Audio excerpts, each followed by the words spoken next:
Hello there, and welcome to the Sleepy Mystery Channel. Tonight, we'll be exploring the mysterious and endlessly fascinating Nazca Lines, one of the most puzzling creations of the ancient world. Across the desert of southern Peru, strange patterns appear in the landscape, and their true purpose remains uncertain. Each explanation is never complete, and always seems to uncover more questions than it answers. Some researchers believe the lines were connected to sacred rituals or hidden water, while others think they may have recorded movements from the night sky. And some of the even stranger theories suggest they may have been messages for a watcher from above. New technology is still revealing figures that have remained hidden for generations. These recent discoveries suggest the desert may contain a far larger story than anyone imagined. The mystery is not only how these designs were made, but why so much effort was spent creating them, especially when they could never be fully appreciated from the ground.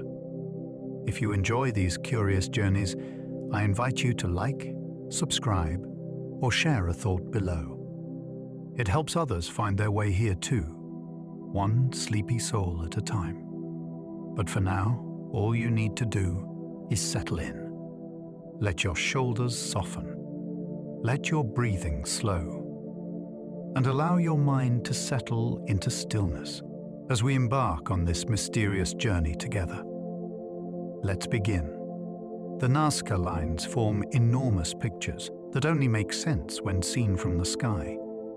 From the desert floor, many of these designs appear to be nothing more than shallow paths. Their true shapes emerge only when viewed from a high hillside or from the air. This has created one of Nazca's most enduring mysteries. Why would ancient people create images they could never see as a complete picture? Conventional explanations suggest that workers used ropes, stakes, and careful measurements. That may explain the construction, but it does not fully explain the intention. Some people believe the designs were made for gods believed to watch from the sky. Others suggest that priests reached elevated platforms where parts of the figures became visible. A more daring theory claims the images were designed as signals for unknown visitors above Earth. Whatever the answer, the builders worked with remarkable confidence. They created creatures on a scale that required planning beyond ordinary human sight. The desert became a picture surface, while the intended audience may never have stood on the ground. Some designs stretch farther across the desert than several modern city blocks. The enormous scale of Nazca is difficult to understand from photographs alone. Certain geometric forms extend across such great distances, but a person standing at one end cannot clearly judge what is happening at the other. Yet the edges remain controlled, and the overall forms still appear deliberate. The builders had no modern surveying instruments, aerial photographs, or satellite maps. They still produced shapes that look carefully organized when seen from far above. This raises questions about how the work was coordinated across open ground. Groups may have followed instructions from supervisors positioned on nearby rises. Another possibility is that the designs were enlarged from smaller plans using grids. Some people wonder whether lost methods of surveying were involved. The true surprise is not simply that the figures are large. It is that their scale seems essential to their purpose. These were not private carvings made for close inspection. They transformed entire sections of desert into planned monuments that could overwhelm anyone able to perceive their complete dimensions. Hundreds of new figures remained invisible until artificial intelligence examined the landscape. For decades, researchers searched the Nazca region using aircraft photographs and patient ground surveys. Even then, many geoglyphs escaped notice because erosion had reduced them to faint changes in the soil. Artificial intelligence has now been trained to identify shapes that human observers might overlook. It can scan huge image collections and flag unusual patterns for closer study. This has helped reveal human figures, animals, and strange seams hidden beside paths. The discoveries have changed the scale of the mystery. Nazca is no longer understood as a limited collection of famous drawings. It appears to be part of a much broader landscape filled with images from different periods. The machines are not proving what each shape represents. They are showing experts where to look. That means the desert may still contain many figures waiting for confirmation. Some people find this deeply unsettling. Modern technology is uncovering ancient messages, yet the people who created them left no written explanation of what those messages were intended to say. Ancient builders created perfectly straight lines across hills without changing direction. Some Nazca lines continue across uneven ground as though the landscape beneath them did not matter. They climb slopes, cross shallow depressions, and descend again while preserving a remarkably consistent direction. From ground level, this would have been extremely difficult to judge. A worker could easily lose sight of the destination once the terrain began to rise. The standard explanation involves sighting poles placed at carefully chosen intervals.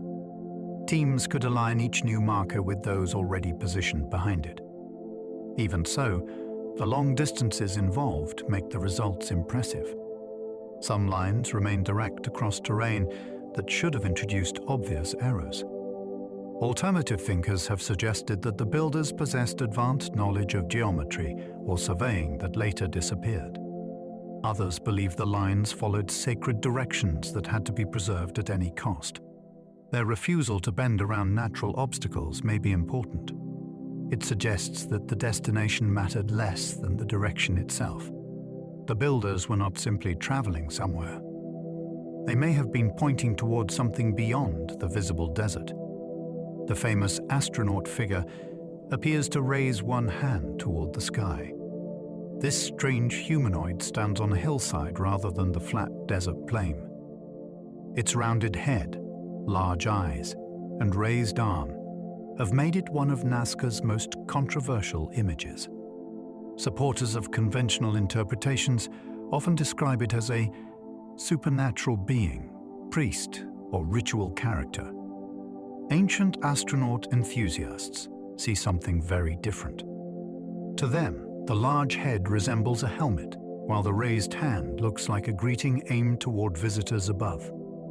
The figure is sometimes called the Owl Man because of its wide, circular eyes. Yet that name does little to explain its unusual appearance. It faces outward from the slope, which allowed people below to see it more easily than many ground-level designs. That may mean it was intended for human viewers after all. Another possibility is that it guarded a route or marked a sacred location. The real mystery lies in its identity. It does not look like an ordinary person, and whatever it represented was important enough to carve into an exposed desert hillside. Vast trapezoids have inspired theories about runways for otherworldly visitors. Long before the animal figures became famous worldwide, enormous geometric shapes were already attracting speculation. Some trapezoids resemble broad corridors that narrow toward one end. From the air, their sharp boundaries can look strangely modern. This led Erich von Däniken and others to suggest that the Nazca Plateau once served as a landing area for extraterrestrial craft. The theory became famous because it offered a dramatic explanation for forms that seemed pointless from the ground. Critics quickly noted that the desert surface is too soft and uneven for heavy vehicles. No evidence of engines, structures, or advanced machinery has been found there. Yet, alternative thinkers argue that the shapes may not have been physical runways. They could have marked safe approaches, created visual signals, or represented locations where visitors were expected to appear. Archaeological theories connect the trapezoids with ceremonial gatherings and sacred routes. Even then, their gigantic scale remains striking. Someone wanted these blank geometric spaces to dominate the plateau, and their precise purpose is still debated. Nobody has proved why generations kept expanding this mysterious desert project. The Nazca Lines were not created during one brief burst of activity. Different communities added new figures and geometric patterns across many generations. Styles changed over time, yet the practice continued. This suggests that the landscape held lasting importance. Children may have grown up watching ceremonies there before helping create new designs as adults. Leaders may have ordered additions when drought, conflict, or religious change affected the region. What remains unclear is why the project became so extensive. A single sacred figure might serve one ritual purpose. Thousands of lines and images suggest a far more complex tradition. Some people imagine rival groups competing to create larger or more impressive designs. Others believe each generation renewed an agreement with supernatural forces. The Plateau may have worked like an enormous ceremonial archive, with every new mark recording an event or obligation. Without written records, the motive remains hidden. We can see that the work continued for centuries, but we cannot hear the reasons that persuaded so many people to preserve it. Certain lines may point toward water hidden beneath the driest terrain. Water was never a minor concern in ancient Nazca life. Survival depended on finding and controlling it within an extremely dry environment. This has led to the theory that some lines marked underground channels, springs, or places where water collected after rare rainfall. From above, certain patterns appear to connect valleys with mountain sources. Supporters of the idea believe the geoglyphs formed part of a practical map hidden inside a sacred landscape. Ritual and survival may have been inseparable. A line could guide people toward water while also honoring the forces believed to provide it. Critics note that not every design matches a known water source. This suggests that the explanation cannot cover the entire plateau. Still, the connection remains compelling because Nazca engineers built remarkable underground aqueducts nearby. They understood the movement of water beneath the desert. Some people wonder whether knowledge of these hidden flows was encoded in shapes that modern observers have misunderstood. What looks like ceremonial art may also preserve information that once kept communities alive. Giant animals appear where their living counterparts were rarely seen. Nazca artists chose creatures that did not all belong naturally to the immediate desert. Monkeys, parrots, and certain other animals were associated with distant environments. Their presence suggests that the builders knew about regions far beyond the dry southern coast. Trade routes may have carried feathers, stories, and travelers across enormous distances. The animals could have represented exotic power or links with places where rain was far more abundant. Some people believe they were sacred messengers connected to water. Others suspect that each creature represented a clan with its own identity and responsibilities. The choice of unfamiliar animals may have made the designs more impressive to local viewers. These were not ordinary creatures seen every day. They belonged to remote landscapes that might have seemed mysterious or spiritually powerful. Alternative theories go further and suggest that the images preserve memories of journeys forgotten by history. However they arrived in Nazca belief, the animals reveal a society whose imagination extended far beyond the horizon surrounding the plateau. The desert may still conceal more geoglyphs than researchers have discovered. The famous Nazca Plateau is only part of a much larger archaeological landscape. Faint markings appear across neighboring slopes, valleys, and areas affected by erosion. Many are difficult to recognize because their stones have shifted or later paths have crossed them. Modern surveys continue to uncover designs in places that experts thought had already been examined. This creates an extraordinary possibility. The known geoglyphs may represent only the surviving portion of a far greater system. Some figures could have disappeared completely beneath roads, settlements, or natural deposits. Others may remain visible only under particular lighting conditions. Low sunlight can cast shadows that reveal shallow outlines for a brief moment. Drones and computer analysis are widening the search, but each discovery raises further questions. Were the missing figures connected to those already known? Did they form sequences that told stories across the landscape? Some people even suspect that undiscovered designs could overturn every major theory about Nazca. The desert is still holding evidence, and nobody knows how much remains unseen. The Nazca people designed massive figures without seeing them from the air. Creating a recognizable animal at ground level would require the builders to trust a plan they could not personally view in full. One practical method begins with a small drawing divided into squares. Each square can then be enlarged across the desert using ropes and measured points. Experiments show that this approach works, even with simple equipment. Yet success still depends on organization. Someone had to choose the final size, calculate the proportions, and direct teams across the ground.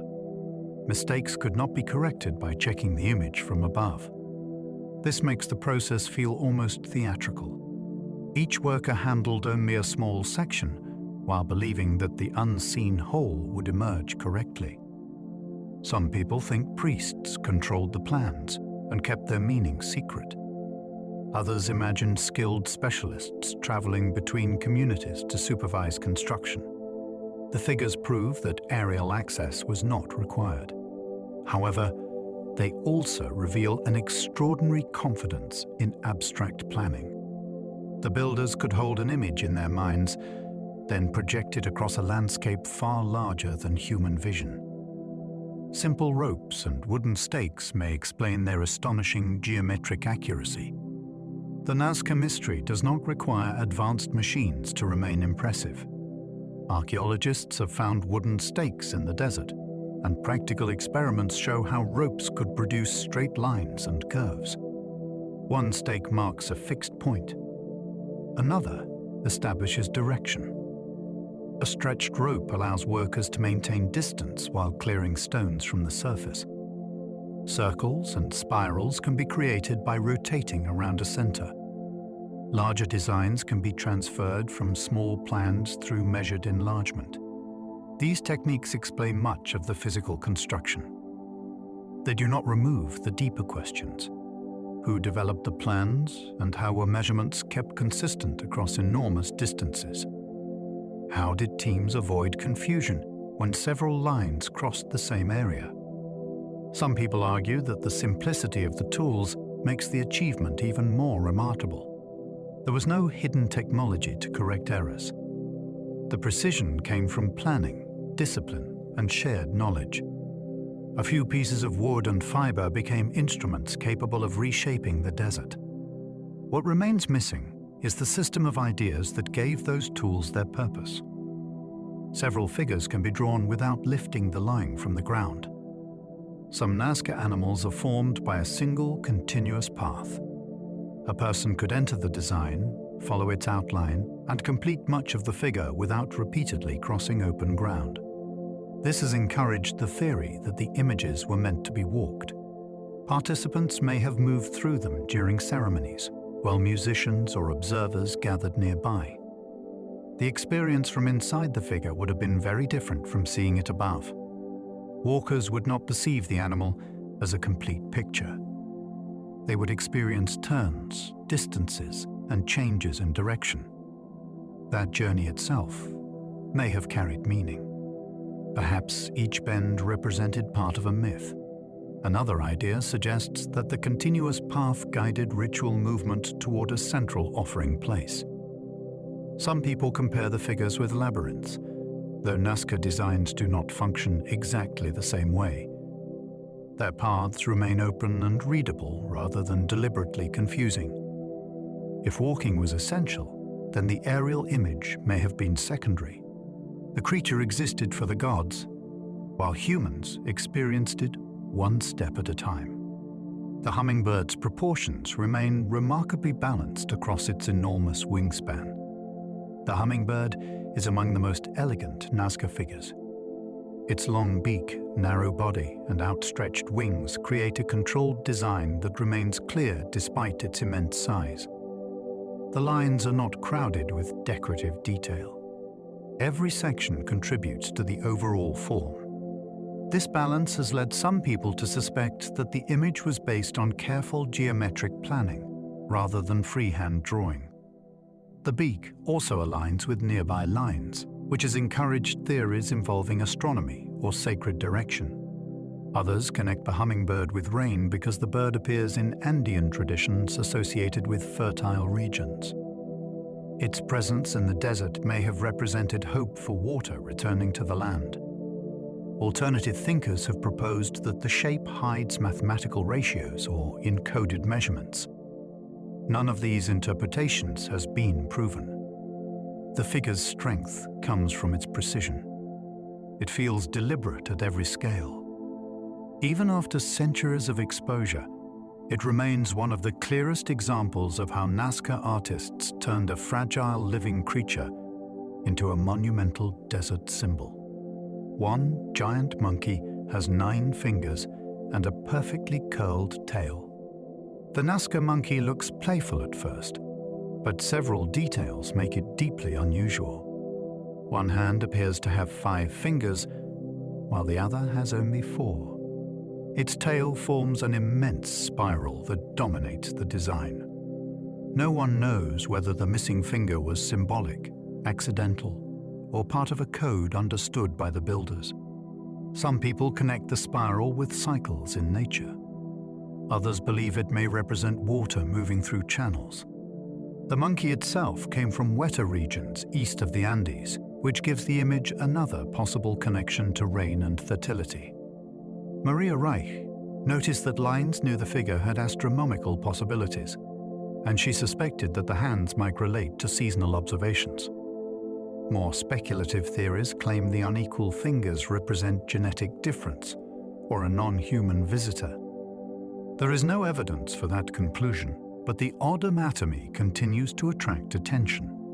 The monkey is not simply a large copy of an animal. It appears carefully altered, and that alteration may contain a message we have lost.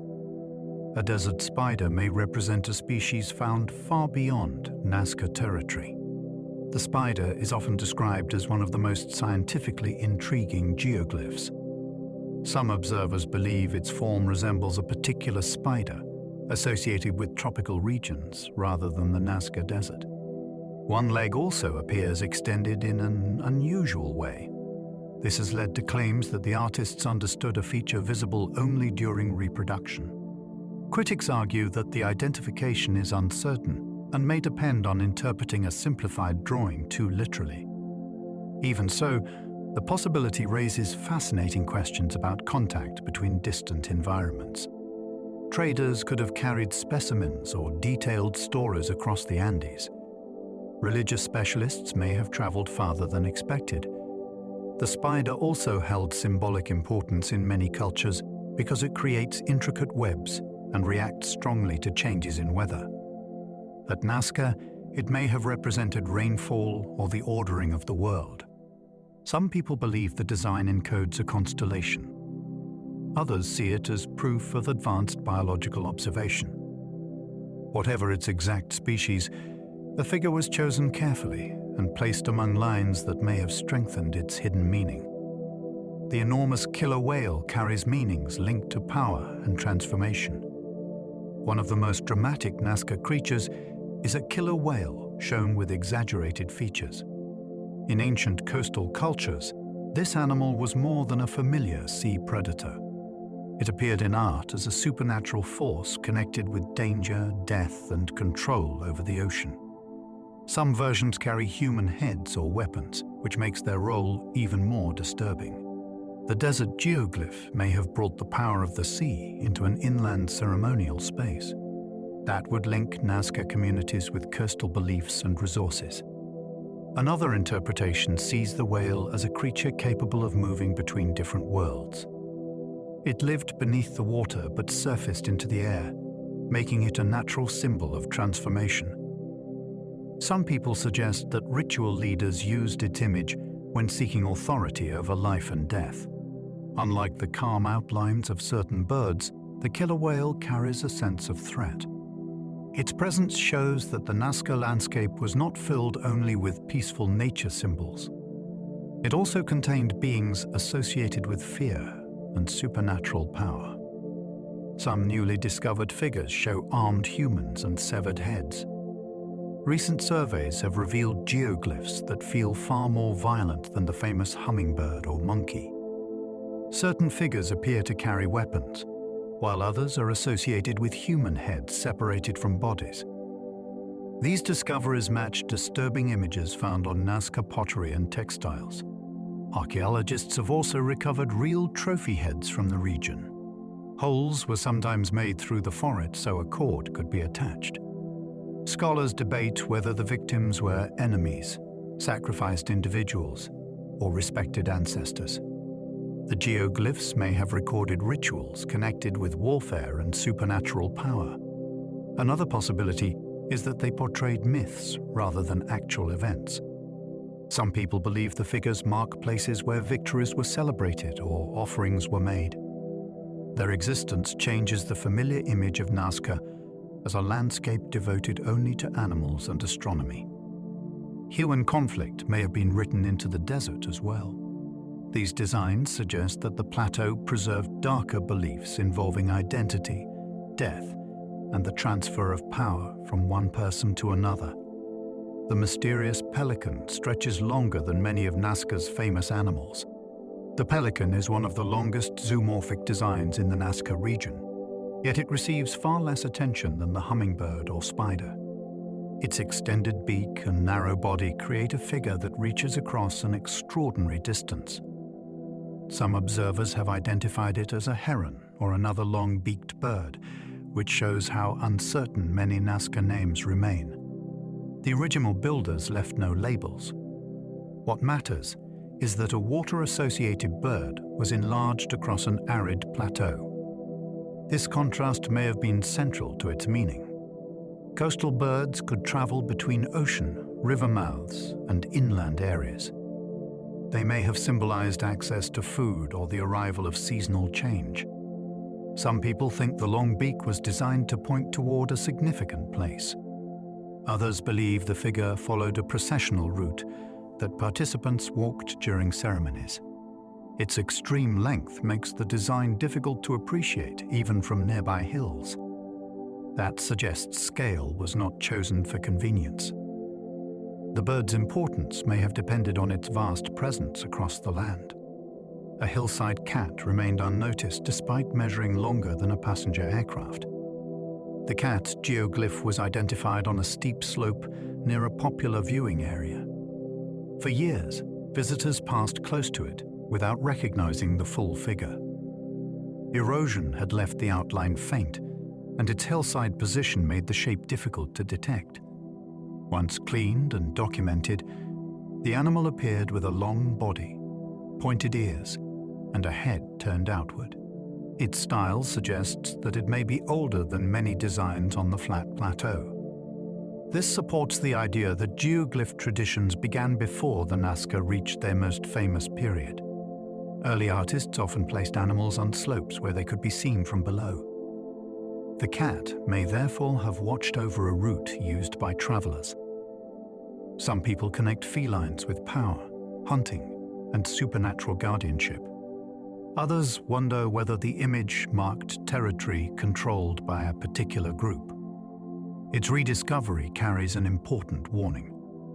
Large does not always mean obvious.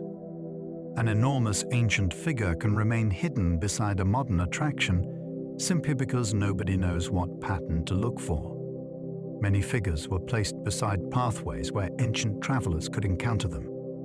Some geoglyphs were not hidden in remote corners of the plateau.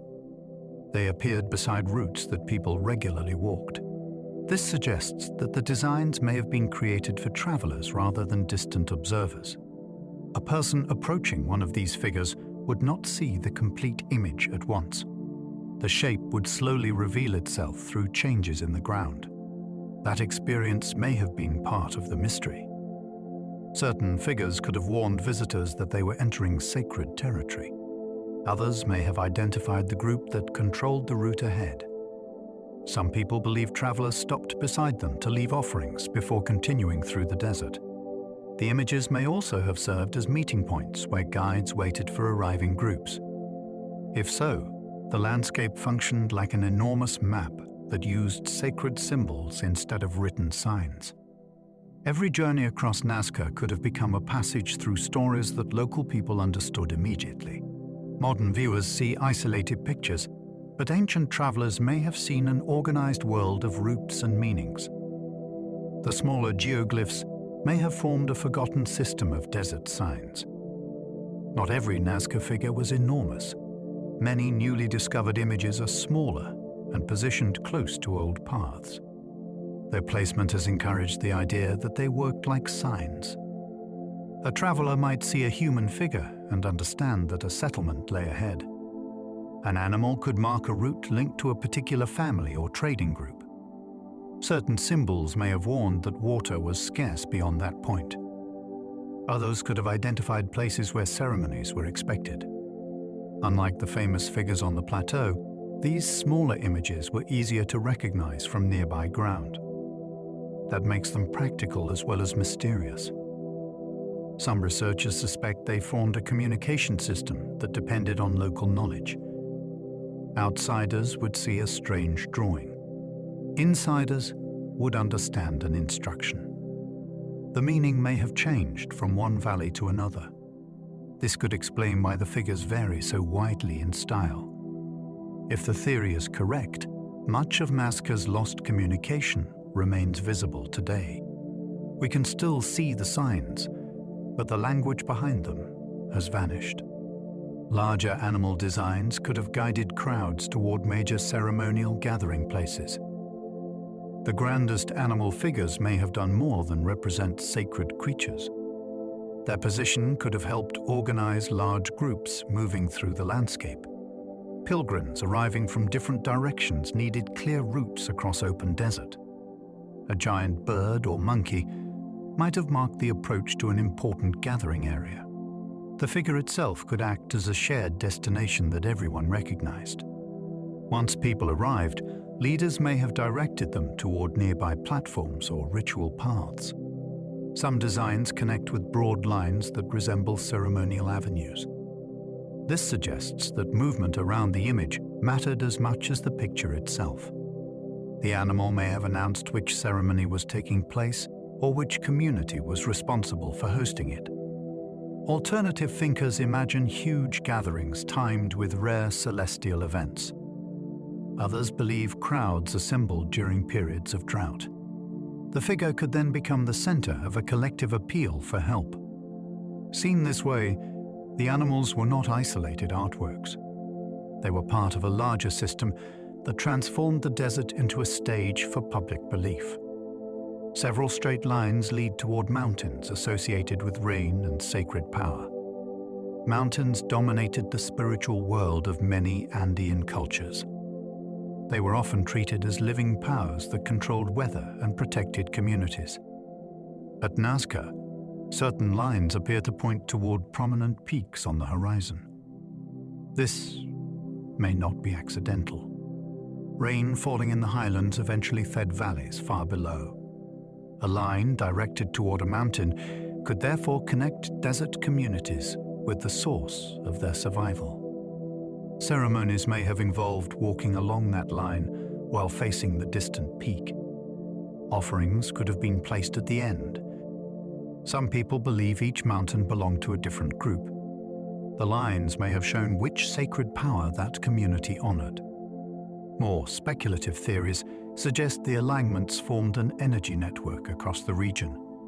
The mountains became anchor points within a landscape designed to channel unseen forces. Not every line matches a peak exactly, so the theory cannot explain everything. Yet the strongest alignments remain difficult to dismiss. The builders clearly understood the horizon, and some directions may have carried meanings that were both practical and supernatural. Water rituals may explain why the designs cover such a barren landscape. The emptiness of the Nazca Desert may have made it the perfect place for ceremonies about water. In a fertile region, rain can feel ordinary. At Nazca, every drop mattered. long droughts could destroy harvests and force families to leave their homes. The lines may have been part of urgent rituals designed to influence powers believed to control the weather. People could walk the figures while chanting or carrying offerings. The act of marking dry earth may have symbolized a request for life to return. Certain animals may have been chosen because they were associated with wetter regions or seasonal change. The scale of the project suggests that these were not private prayers. Entire communities may have participated. Some people imagine the plateau becoming crowded during periods of crisis. Fires burned near platforms while processions crossed the open ground. The designs then served as pathways through a ritual drama. If the rains came afterward, the leaf in the system would grow stronger.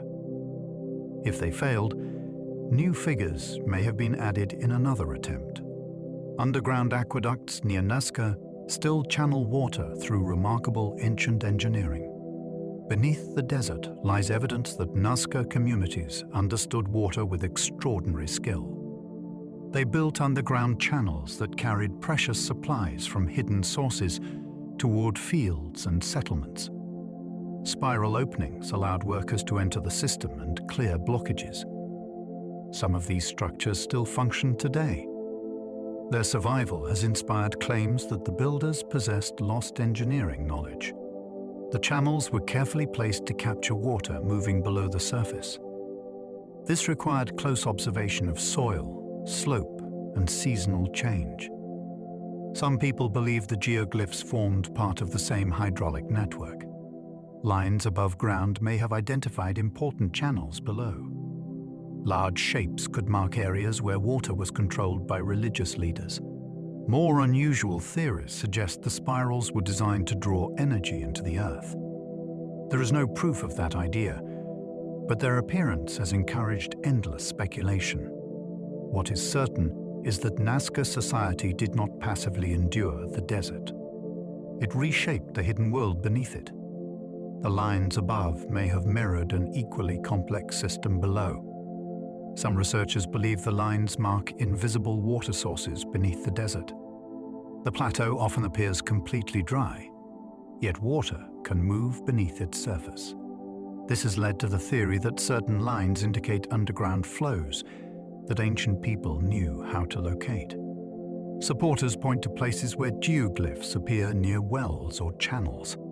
A long line could guide workers toward a reliable source.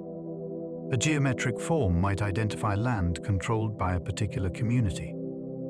This would make the designs part of a practical survival system.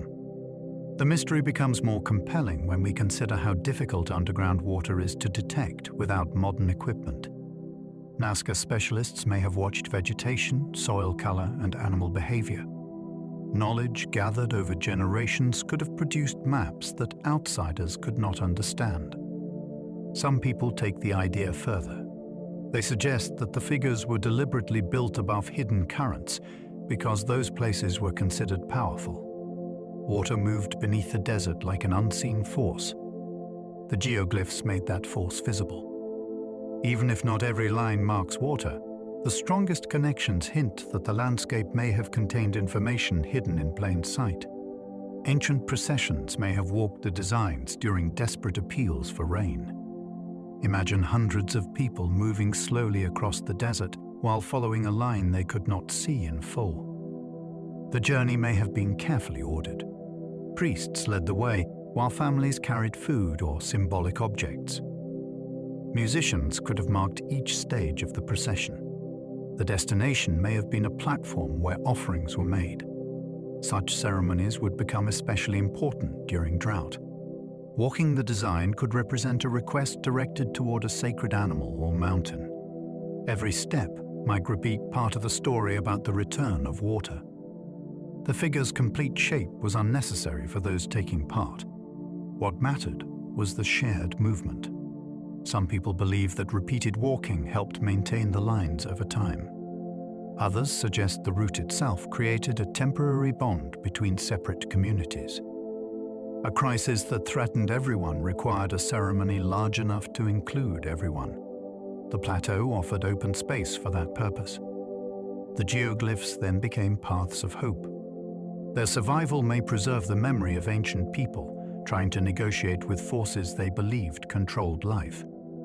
Broken pottery found near certain lines suggests ceremonies once happened there. Fragments of pottery appear beside some geoglyphs in patterns that seem deliberate. Many pieces came from decorated vessels rather than ordinary storage containers. This raises the possibility that the pots were used during rituals and then intentionally broken. Smashing a vessel could release an offering or mark the end of a ceremony. Liquids may have been poured onto the ground before the container was destroyed. The broken pieces then remained as evidence of an event that could not be repeated in exactly the same way. Some people believe each fragment represented a promise made to a supernatural power. Others think pilgrims brought their own vessels from distant communities. The pottery style could identify who had taken part. Certain locations may therefore hold layers of ceremonies from different generations. The objects also challenge the idea that the lines were created only to be viewed. People clearly gathered beside some of them.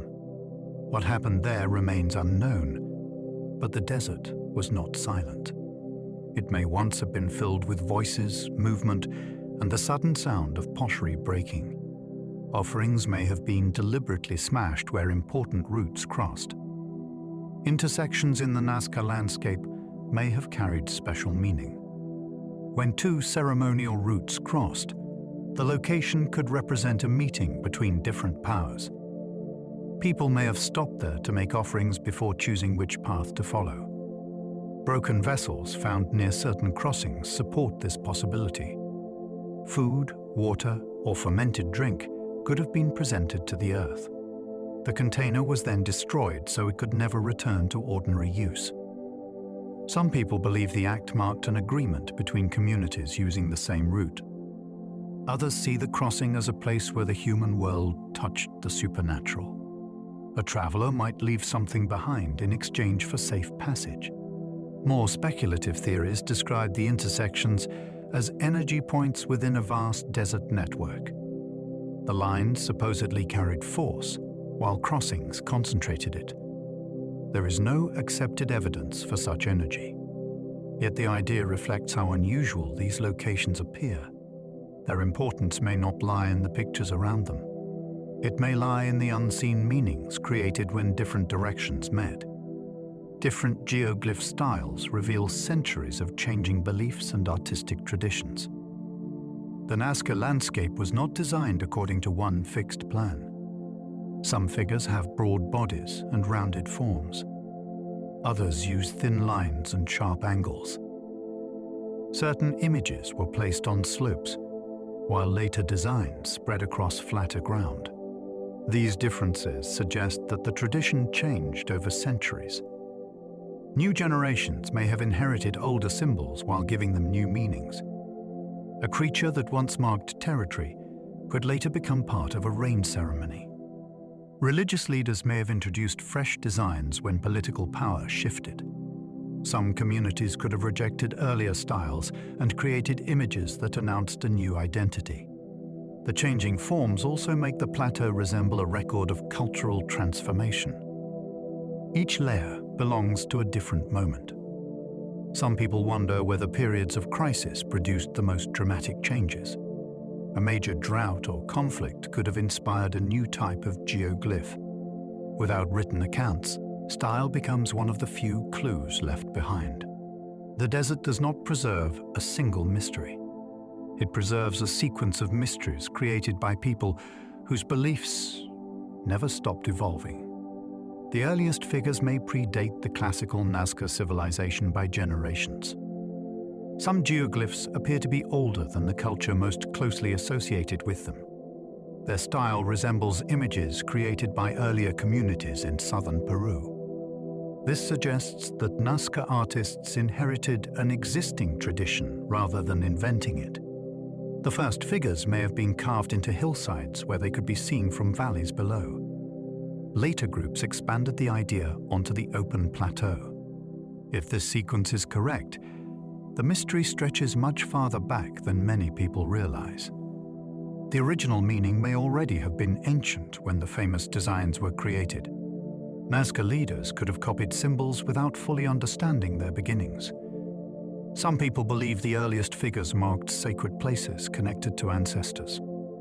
Others suspect they recorded territorial claims made before major settlements developed. The possibility of forgotten creators adds another layer to every interpretation. We may be asking why the Nazca built the lines, when the first question should be why earlier people began the practice at all. The civilization remembered today may have been only one chapter in a much older story.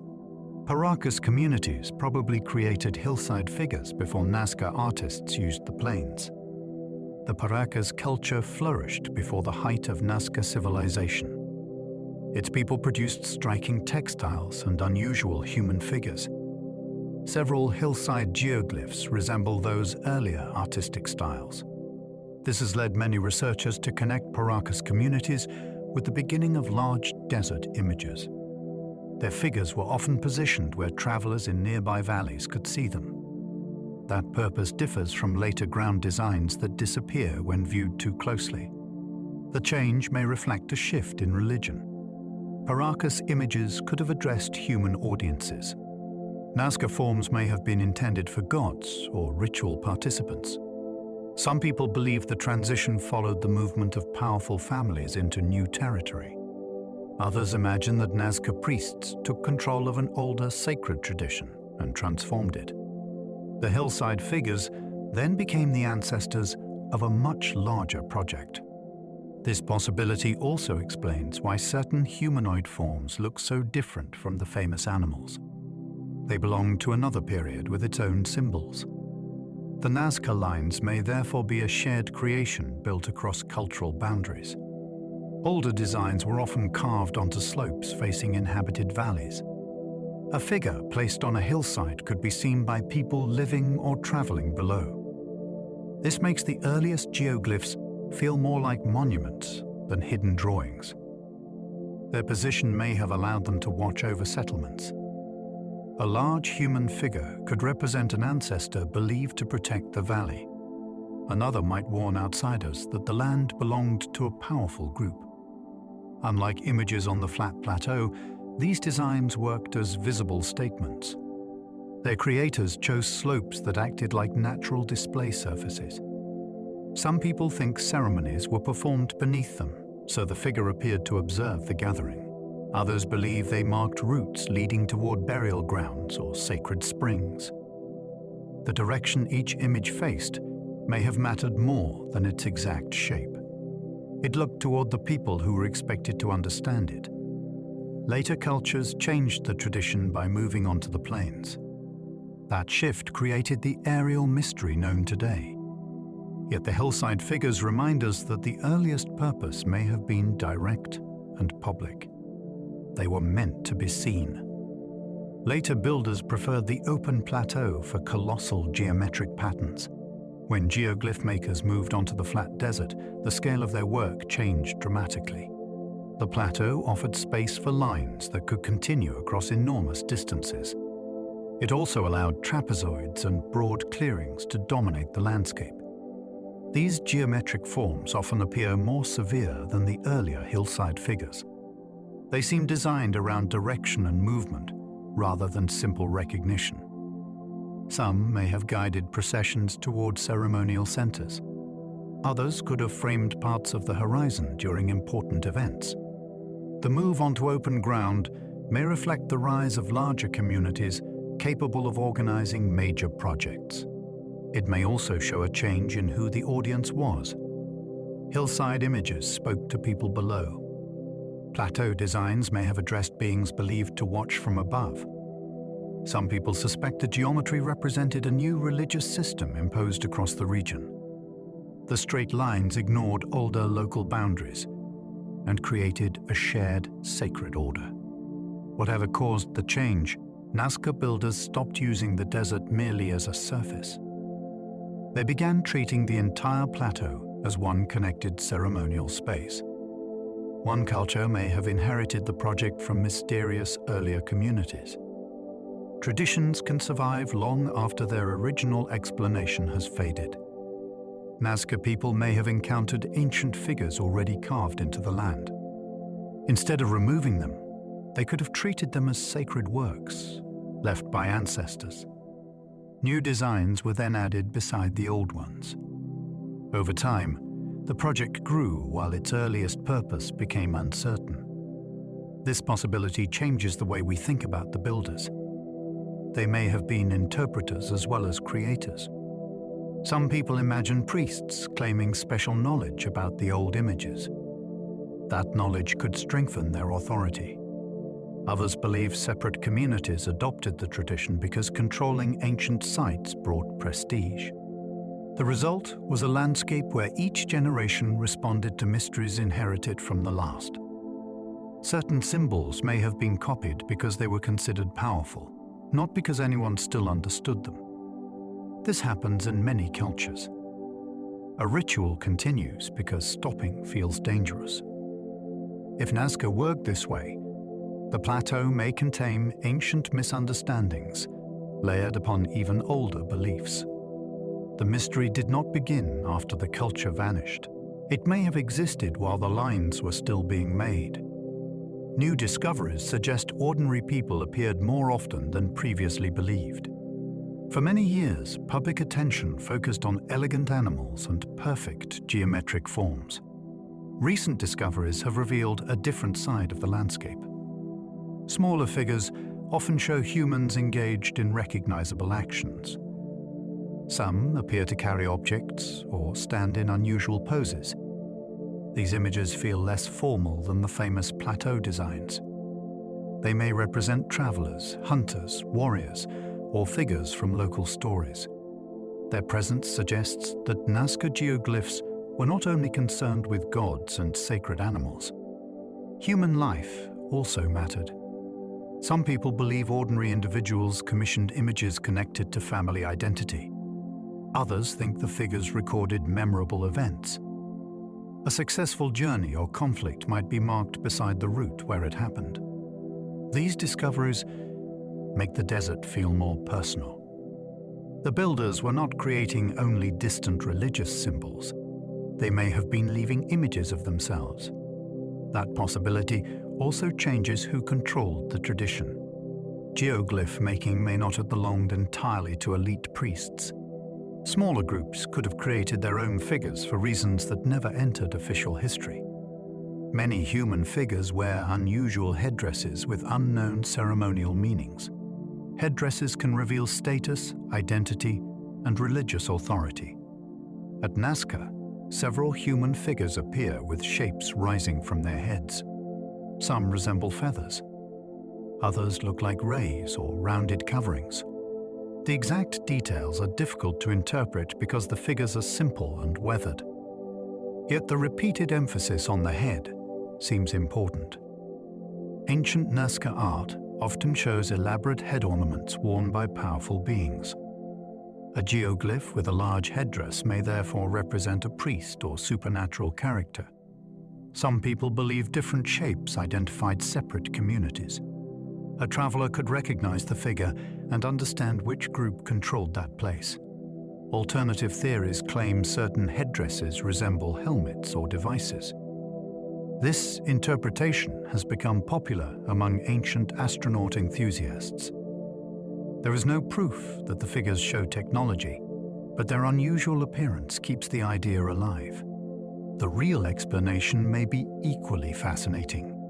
These head ornaments could have marked people believed to communicate with unseen forces. Whatever they meant, the builders made sure the head stood out.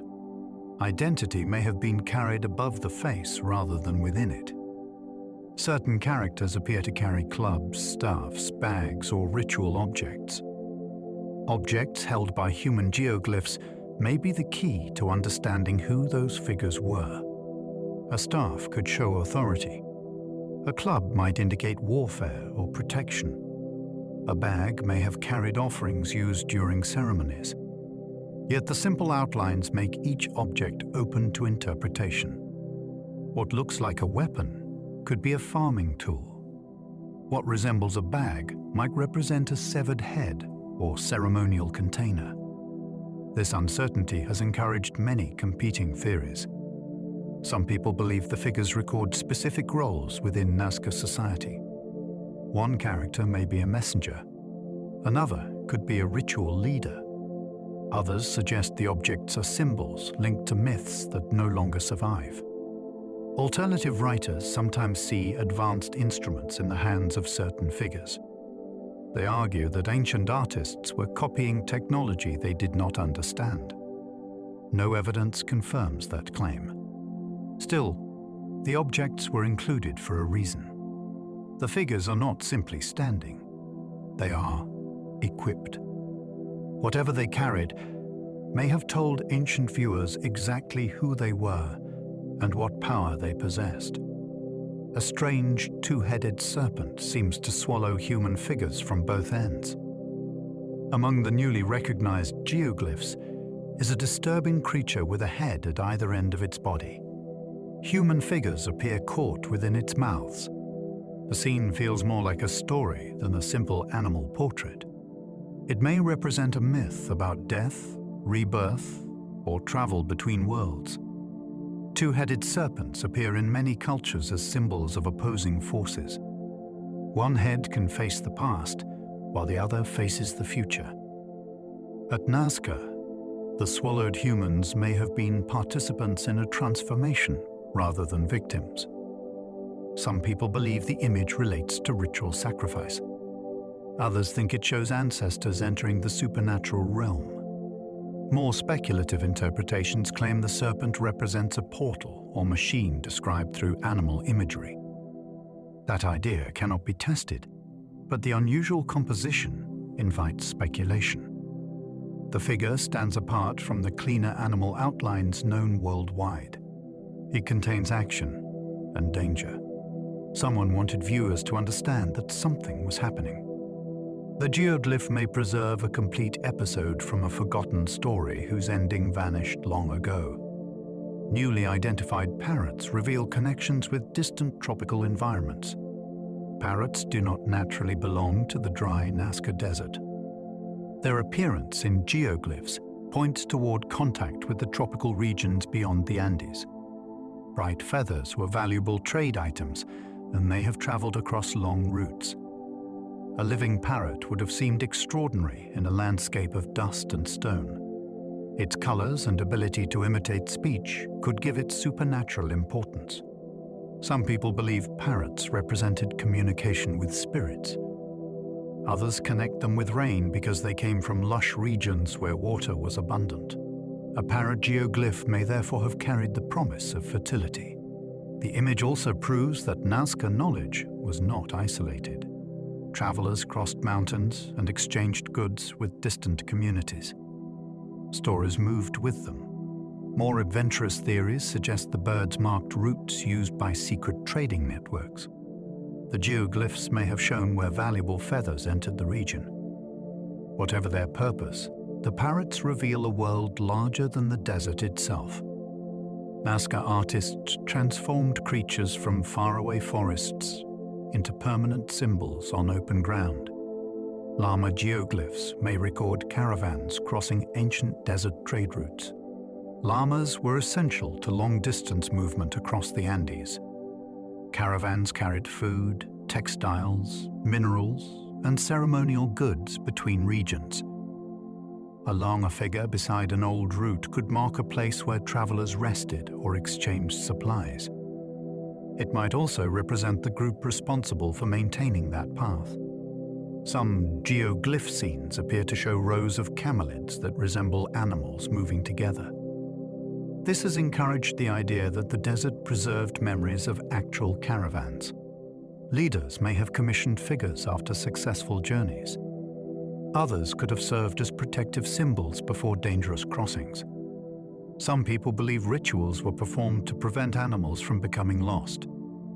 A caravan represented wealth, but it also faced threats from thirst and theft. More speculative theories suggest the llama designs formed a coded network, showing safe routes unknown to outsiders. The symbols would make sense only to experienced traders. If that system existed, Nazca was not merely a ceremonial center. It was part of a wider economy connecting mountains, coast, and distant valleys through organized movement. Exotic animal images suggest Nazca knowledge reached far beyond the coast.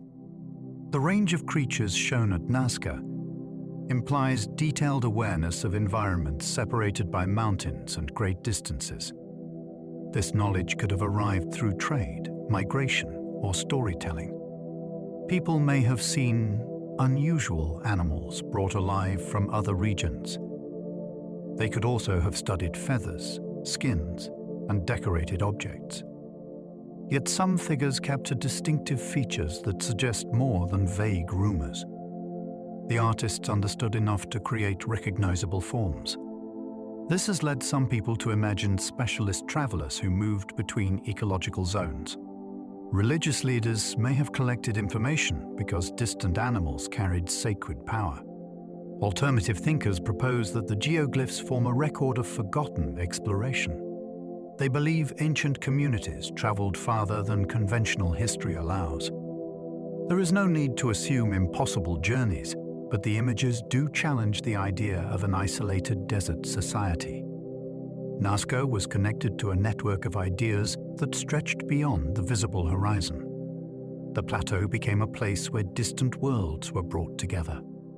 Each exotic creature may represent a relationship with people and landscapes far away.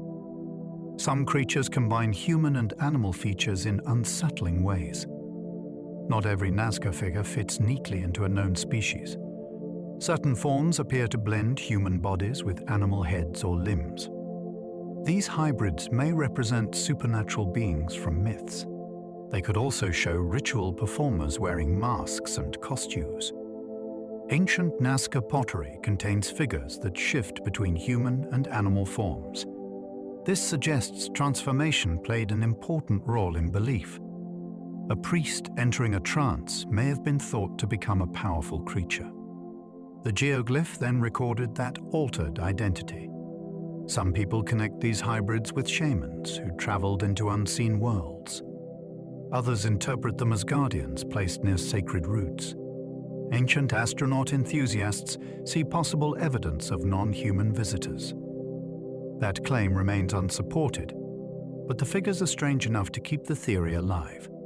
Their ambiguity may have been intentional. A being that was partly human and partly animal could exist between ordinary categories. It belonged neither fully to this world nor completely to another. The desert offered the perfect place to create such a figure on a scale beyond normal life.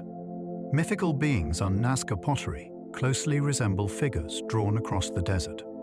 Decorated pottery provides one of the strongest clues to the meaning of the geoglyphs. Nazca vessels show animals, masked humans, and supernatural creatures with exaggerated features. Some resemble shapes found on the desert floor. This suggests that the same stories appeared in both portable art and monumental designs. A person could hold a vessel during a ceremony while standing beside a far larger version of the same being. The connection may have made the ritual feel more powerful. Pottery scenes also include objects and actions that the simpler geoglyph outlines cannot show clearly. They may help identify which figures were connected to fertility or sacrifice. Some people believe the vessels functioned like illustrated religious texts.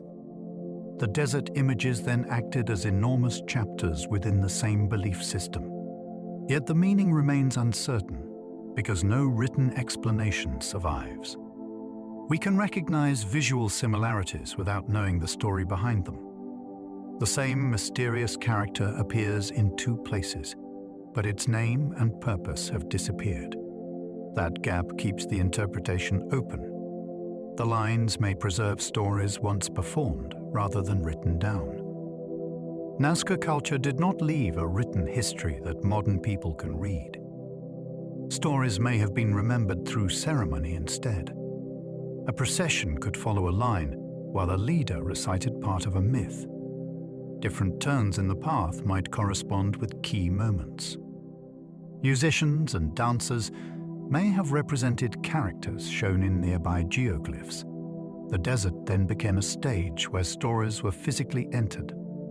This method would make memory depend on place. Remove the people from the landscape and the story becomes impossible to recover. Some people believe separate routes represented different myths. Families may have been responsible for maintaining the path connected to their own ancestors. Others suggest the performances taught young people about obligations to gods and communities. The figures we see today could be only the silent framework of a much richer event. They may look incomplete because the voices, costumes, and movements are gone. What survives is not the whole message. It is the setting where the message once came alive. Separate groups could have used different areas as enormous cultural signatures. The Nazca region contained communities with their own leaders and traditions. Creating a geoglyph may have allowed each group to mark its presence without building walls. A particular animal could function as a cultural signature.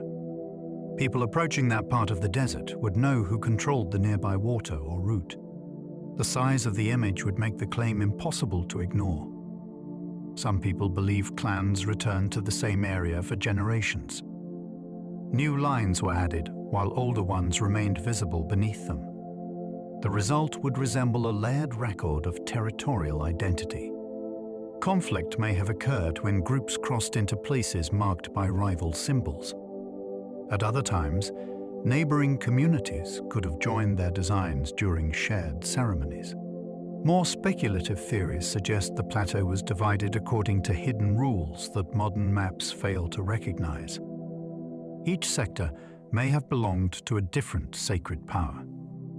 If so, the geoglyphs were not random pictures. They were declarations. The desert became a vast social landscape where identity was written directly onto the ground.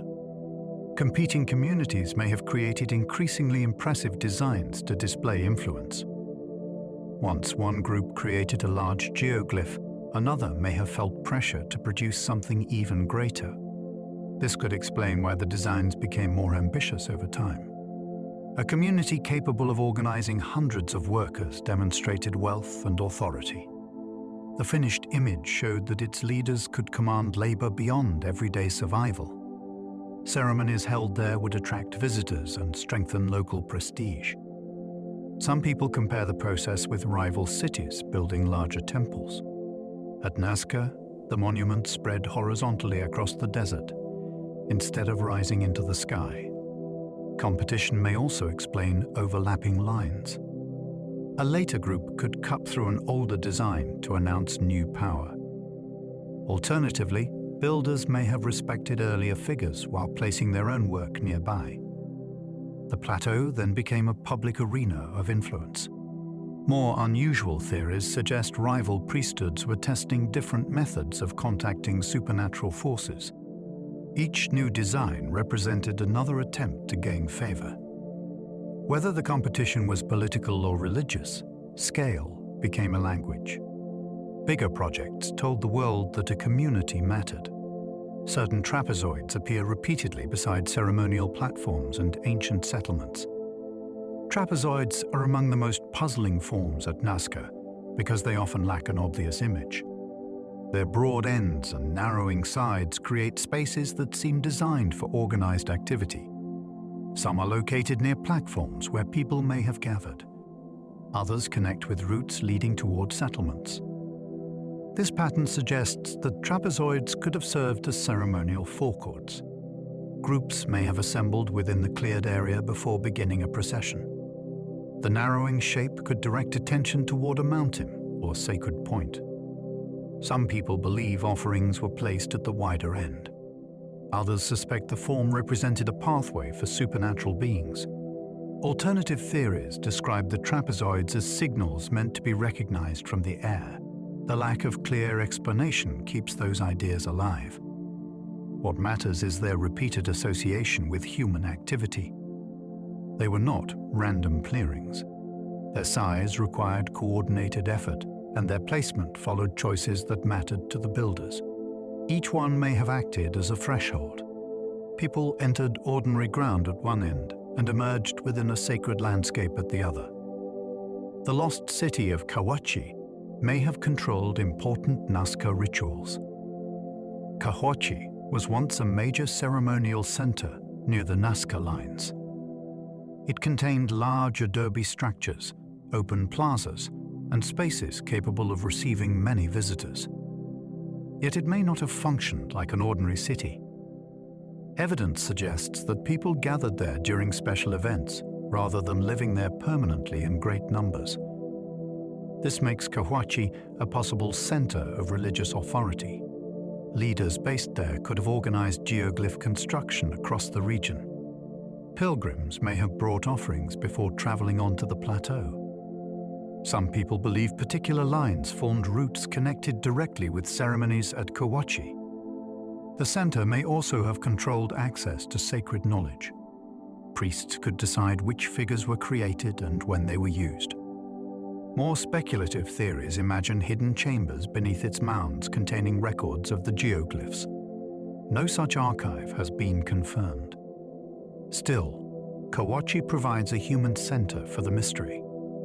The lines did not exist alone. Nearby stood a powerful place where people gathered, performed rituals, and perhaps received instructions about the desert. Cahuachi contains enormous adobe structures near the heart of the geoglyph region. The scale of Cahuachi suggests that Nazca religion required far more organization than scattered village rituals. Huge mounds and ceremonial buildings rose from the desert near the lines. Some structures were rebuilt repeatedly, which implies that generations returned to the same sacred center.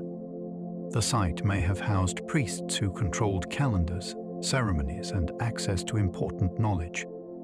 Visitors arriving from distant valleys could have received instructions before entering the geoglyph landscape. Certain buildings may have stored offerings or costumes used during public events. Others could have displayed sacred objects that ordinary people saw only on special occasions. Some people believe the lines formed an extension of Cahuachi itself. The city was the place where rituals began, while the desert was where they reached their full power.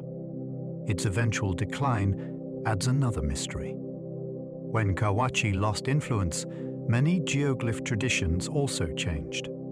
That timing suggests the fate of the ceremonial center and the fate of the lines may have been closely connected. Pilgrims may have traveled great distances before walking sacred desert routes. Nazca ceremonies may have drawn people from communities scattered across a vast region. The journey itself could have been part of the ritual. Travelers crossed difficult terrain while carrying offerings intended for sacred places. Their arrival at the plateau may have followed days of preparation and fasting. Once there, they entered routes whose shapes only religious leaders fully understood. The movement through the desert could mark a transition from ordinary life into a sacred state. Some pilgrims may have traveled to ask for rain. Others could have sought healing or protection for their families. Different groups may have arrived during particular seasons and camped near ceremonial centers. The experience would have created powerful memories and strengthened a shared identity. Some people imagine the lines functioning like a giant pilgrimage network. Each route led toward a different promise or obligation. The geoglyphs were therefore not only images, they were destinations that demanded effort. Their meaning may have depended on the hardship required to reach them. Some lines seem designed for movement rather than observation from above. A line does not need to form a picture to have a purpose. Many Nazca markings create long paths that invite people to move forward. Their width is often suitable for walking. Some begin near gathering areas and continue toward distant points. This suggests that the act of following them may have mattered more than their appearance from the air. Participants could have moved in silence while focusing on a mountain or ceremonial platform ahead. The straight route may have created discipline by preventing people from wandering. Certain lines might have separated different groups during public events. Others may have guided priests through movements that followed a fixed religious order. Some people believe chanting changed as walkers reached particular places. The landscape then became part of the performance. Every step carried the ceremony closer to completion. If the lines were built mainly for movement, the famous aerial mystery becomes less important. Their full shape did not need to be seen. Meaning emerged through the body, through direction, and through the experience of crossing sacred ground. Footprints suggest people repeatedly walked along particular ceremonial paths. The desert preserves more than geoglyphs. In some places, repeated movement left traces that reveal how ancient people used the lines. Certain paths show wear consistent with many feet passing over the same ground. This evidence supports the idea that some designs were active ceremonial routes. A single visit would not create such patterns. People must have returned again and again. The walking may have followed a strict order. Participants entered from one side, moved toward a focal point, then left by another route. Some paths could have been restricted to priests. Others may have allowed whole communities to take part. The footprints also suggest that ceremony did not always protect the designs from contact. People were expected to enter them. Some people believe the repeated movement helped keep the paths clear. Every procession renewed the geoglyph physically as well as spiritually. The line survived because it was used. Long after the voices disappeared, the ground still records where people placed their feet. Other designs show surprisingly little evidence that anyone ever entered them. Not every geoglyph was walked. Some figures remain so undisturbed that repeated ceremonies inside them seem unlikely. This creates an important contrast within the Nazca landscape. Certain designs may have been meant to remain untouched after completion. Their purpose could depend on preserving the image as a perfect offering. Builders entered only long enough to create the outline, then withdrew. If the figure was intended for a god above, human footsteps might have been considered disrespectful. Some people believe these untouched designs marked forbidden zones. Only a small group knew how to approach them. Others suggest they were completed during one major event and never used again. Their isolation may also explain why they survived more clearly than heavily traveled paths. The difference between walked and unwalked designs suggests that Nazca rituals were not governed by one rule. Some images invited participation. Others demanded distance. The desert contained spaces for movement and spaces for restraint. Understanding which was which may be essential to recovering their original meaning. Different patterns may have served entirely different purposes at the same time. The search for one grand explanation may be misleading. Nazca contains animals, straight lines, spirals, trapezoids, and human figures. These forms do not need to share a single function. One design could mark a ritual route. Another might identify a water source. A third may record a story known only to one community. The plateau developed across many generations, so its meanings could change while older forms remained. Some people may have treated an ancient line as sacred without knowing why it was first made. New ceremonies then grew around it. This would create layers of purpose that modern researchers struggle to separate. The same shape might even serve several roles at once. A path could guide travelers while pointing toward a sacred peak. A figure could represent a clan while also appearing in a myth. Nazca may seem confusing because we expect consistency. Ancient people may have valued overlap. The landscape could hold many systems together without requiring them to agree. The lines could combine maps, ceremonies, astronomy, storytelling, and territorial markers.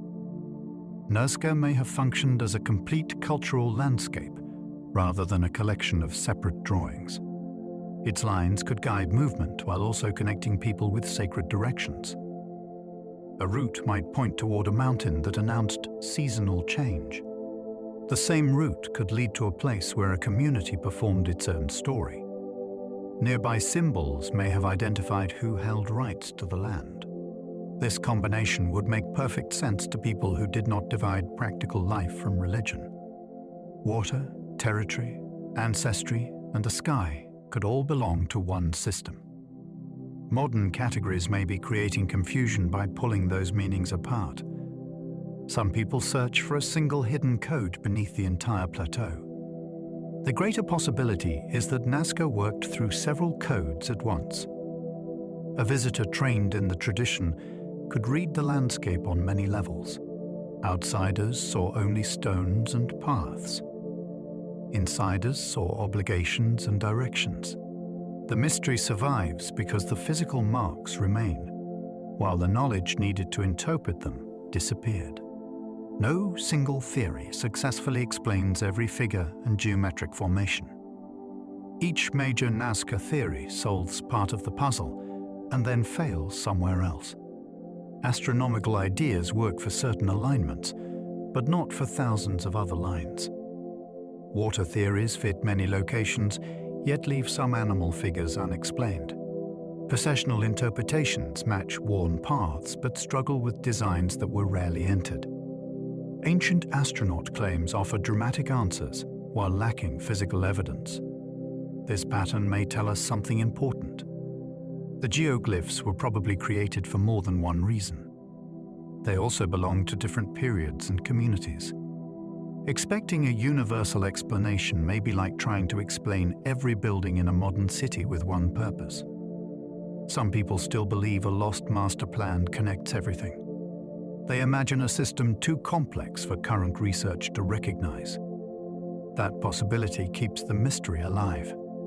Yet the absence of one answer does not make Nazca meaningless. It makes the landscape richer. Every theory reveals a different part of the story, while the full design remains beyond reach. Astronomical alignments exist, but many lines point toward nothing obvious. Some Nazca lines match positions where the sun or bright stars appear on the horizon. These alignments encouraged the idea that the desert functioned as an observatory. Yet careful studies found that many other lines do not correspond with important celestial events. This creates a difficult problem. A few accurate matches could be intentional, but chance also produces alignments when thousands of directions are available. The builders may have cared deeply about the sky without turning every line into an astronomical marker. Certain routes could announce seasonal moments important for farming or ceremony. Others may point toward features that have since disappeared. A wooden shrine or distant settlement would leave no obvious target today. Some people believe the missing directions refer to stars that held meanings no longer known. The line may appear empty because we are looking for the wrong object. Nazca's astronomical possibilities are therefore neither proven nor dismissed. The strongest alignments remain intriguing, while the unexplained majority prevents any simple conclusion. Maria Reich believed Nazca functioned partly as a gigantic celestial calendar. Maria Reich devoted much of her life to measuring and protecting the lines. She became convinced that many designs recorded astronomical knowledge. In her view, certain straight lines marked important positions of the sun. Animal figures may have represented constellations or seasonal events. She spent years working in harsh conditions with simple tools. Her detailed maps helped bring international attention to the plateau. Reich believed that understanding the sky was essential for communities living under constant threat of drought. Predicting seasonal change could support both farming and ritual planning. Critics later argued that too many lines lacked convincing astronomical matches. Even so, her work transformed Nazca research. She showed that the designs deserved careful measurement rather than casual speculation. Some people believe her calendar theory was closer to the truth than modern scholars admit. Others see it as one part of a larger system. Her greatest achievement may not have been solving the mystery, It was proving that the desert contained patterns worth protecting.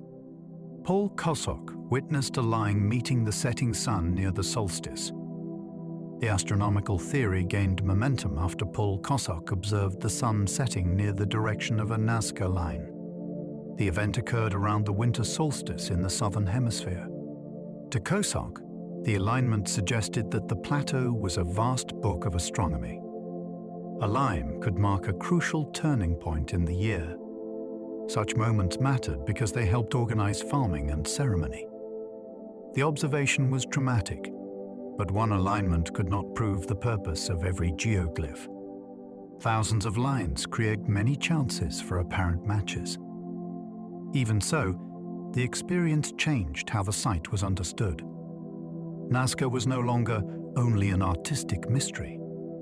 It became a possible instrument for reading the sky.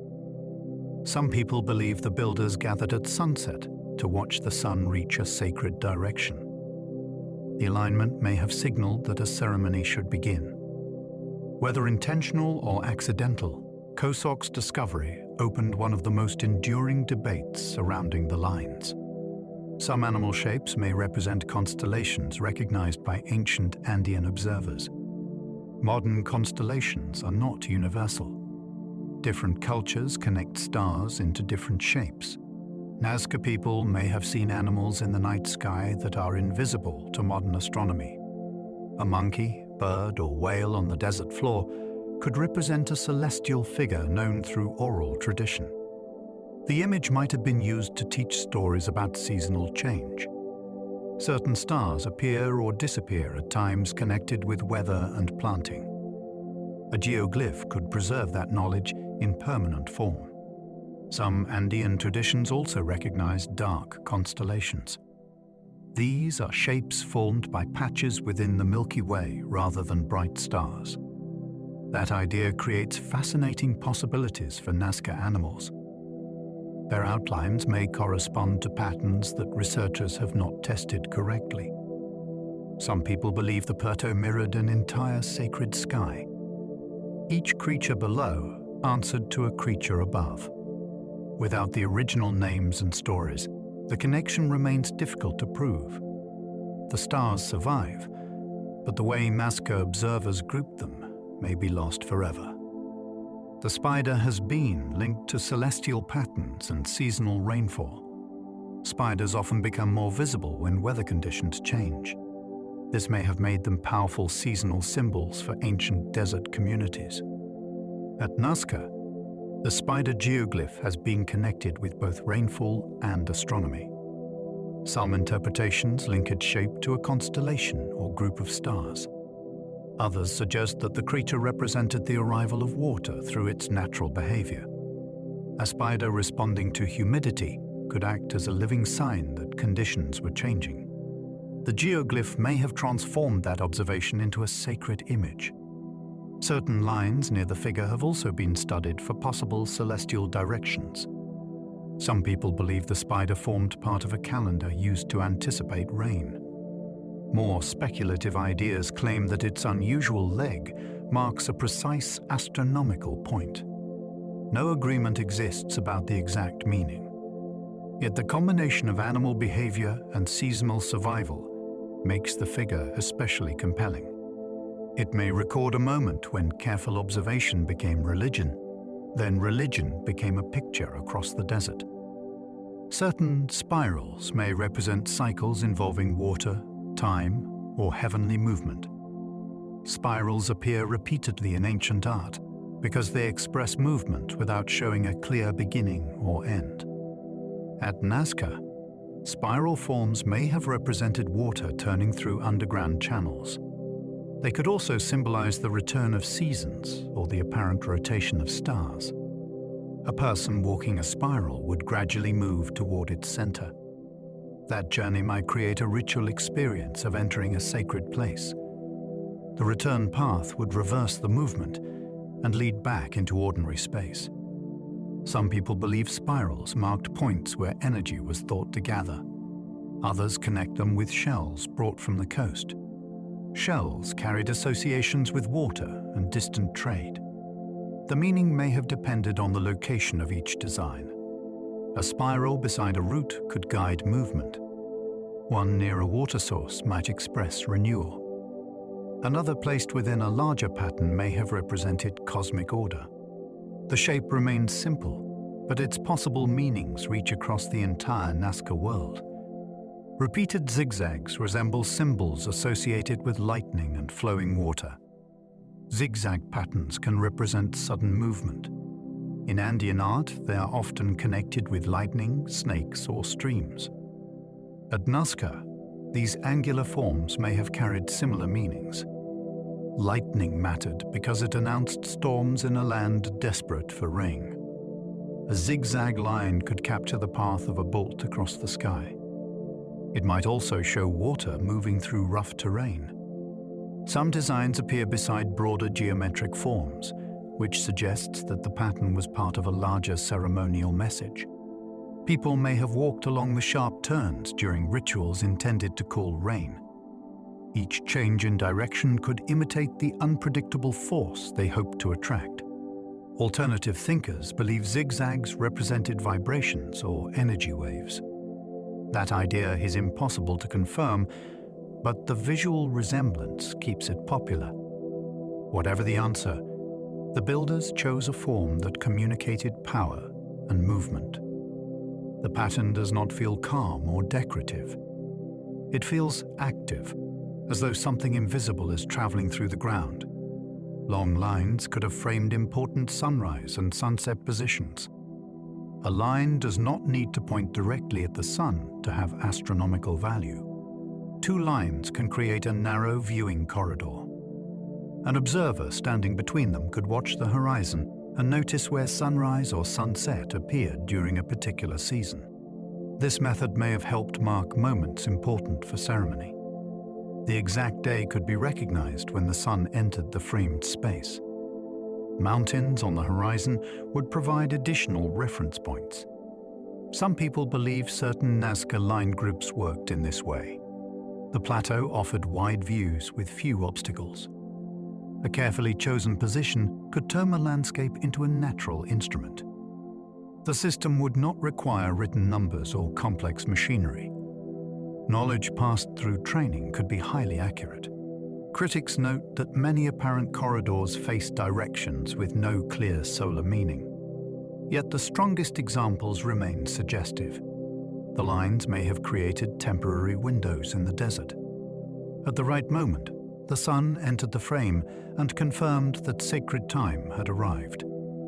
Shifting horizons make astronomical interpretations far more complicated than they appear. The horizon seen today is not exactly the horizon ancient Nazca observers knew. Erosion can alter slopes. Vegetation can disappear. Structures may collapse. Even small changes affect where a celestial body appears to rise or set. This makes astronomical claims difficult to test. A line that misses the modern sunrise by a small distance may once have matched a marker that no longer exists.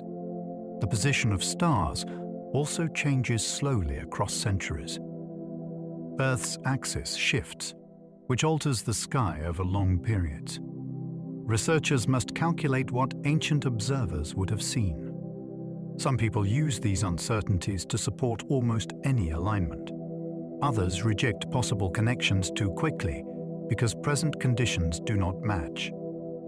The truth requires careful reconstruction. Nazca astronomy may have depended on precise local features that vanished before anyone recorded them. A particular rock or wooden post could transform an ordinary direction into a meaningful one. Without that missing marker, a line now points toward apparent emptiness. Solar eclipses may have inspired fearful attempts to communicate with sky gods. A total or partial eclipse would have been terrifying to people without a scientific explanation. The sun could suddenly darken during the day. Temperatures dropped. Animals reacted, and familiar shadows changed. Nazca communities may have interpreted such events as warnings from powerful beings. Ceremonies could follow in an effort to restore order. New lines may have been created to mark the direction or memory of an eclipse. A darkened sun might also strengthen belief that the sky could respond to human actions. Some people imagine priests using knowledge of eclipse cycles to increase their authority. If they predicted a darkening, the event would appear to confirm supernatural power. There is no direct evidence connecting a specific geoglyph with an eclipse, yet the emotional force of these events makes the idea plausible. Nazca religion was deeply concerned with natural forces that controlled survival. Few celestial events would feel more dangerous than watching the source of daylight appear to vanish. Ancient Nazca communities witnessed dramatic celestial events without understanding their causes. The desert sky offered far more than ordinary stars. Comets could appear without warning. Meteors flashed across the darkness. Bright planets changed position over time. Each event demanded an explanation. Nazca observers may have treated unusual lights as messages connected with war, drought, or political change. A comet could inspire a new ceremony. A meteor shower might become part of a story passed through generations. Some people believe rare celestial events influenced the creation of particular geoglyphs. A long line could record the path of a bright object. A strange figure might represent the being believed to control it. This remains speculation, but ancient art often responds to frightening events in the sky. The open plateau provided an exceptional place for observation. With little artificial light or cloud cover, the heavens would appear overwhelming. Nazca people may not have known the physical causes, but they watched carefully. Their response could have been more organized and sophisticated than modern observers assume. The geoglyphs might have been offerings made directly to beings above. An offering does not need to be physically collected by its intended recipient. It only needs to be visible within the belief system of the people who create it. Nazca figures may have been gifts placed on the earth for gods believed to inhabit the sky. Their size would demonstrate devotion and collective effort. A small object could be offered by one person. A giant geoglyph required an entire community. That scale may have made the request more powerful. The image could represent an animal associated with the being addressed. It might also show what the people hoped to receive. Some people believe the untouched designs were created for this purpose. Humans stayed outside because the figure belonged to the sky. The geoglyph then remained as a permanent appeal. Every sunrise revealed it again. This theory explains why complete ground-level visibility was unnecessary. The intended viewer did not stand beside the builders. The viewer was believed to be looking down. Erich von Däniken transformed Nazca into a symbol of ancient astronaut theories. Nazca became globally linked with extraterrestrials after Erich von Däniken popularized the idea that ancient visitors influenced human civilization. He argued that the lines resembled airfields and signals when seen from above.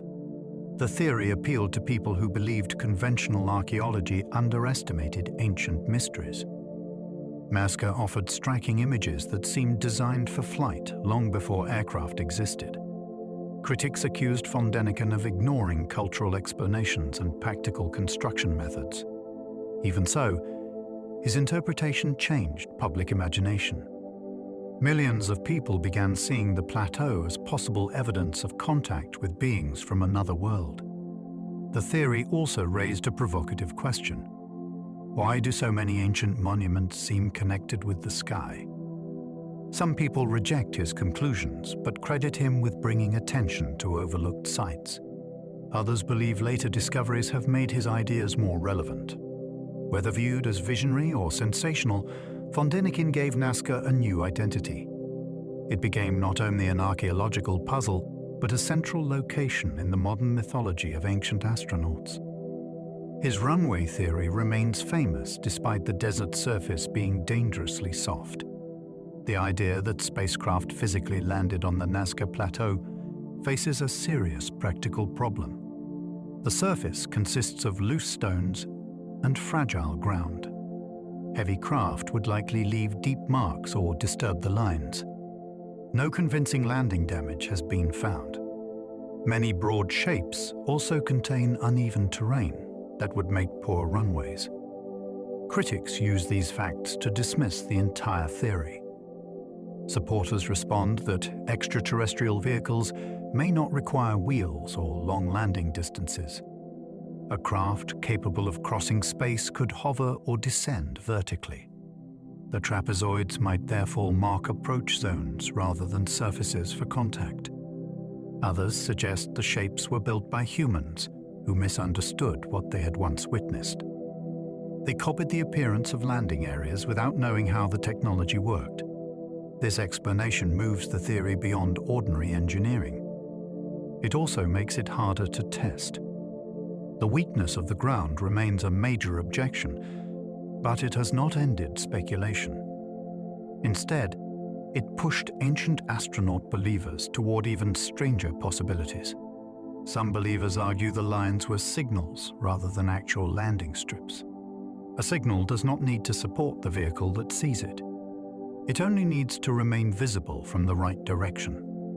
Nazca's huge geometric forms could have acted as markers for travelers approaching from the sky.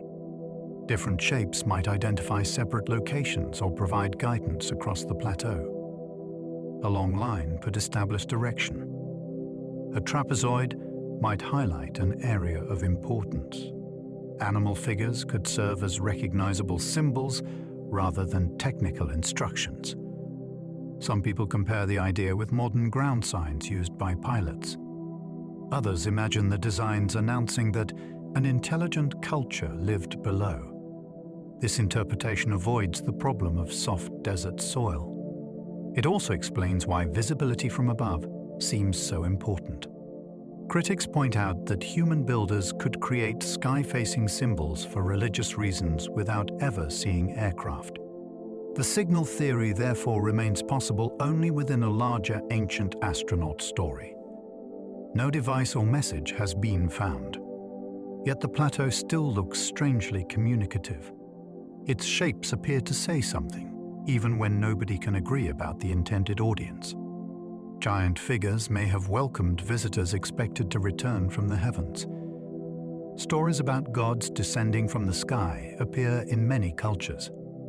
Ancient astronaut enthusiasts interpret these traditions as memories of contact with advanced beings.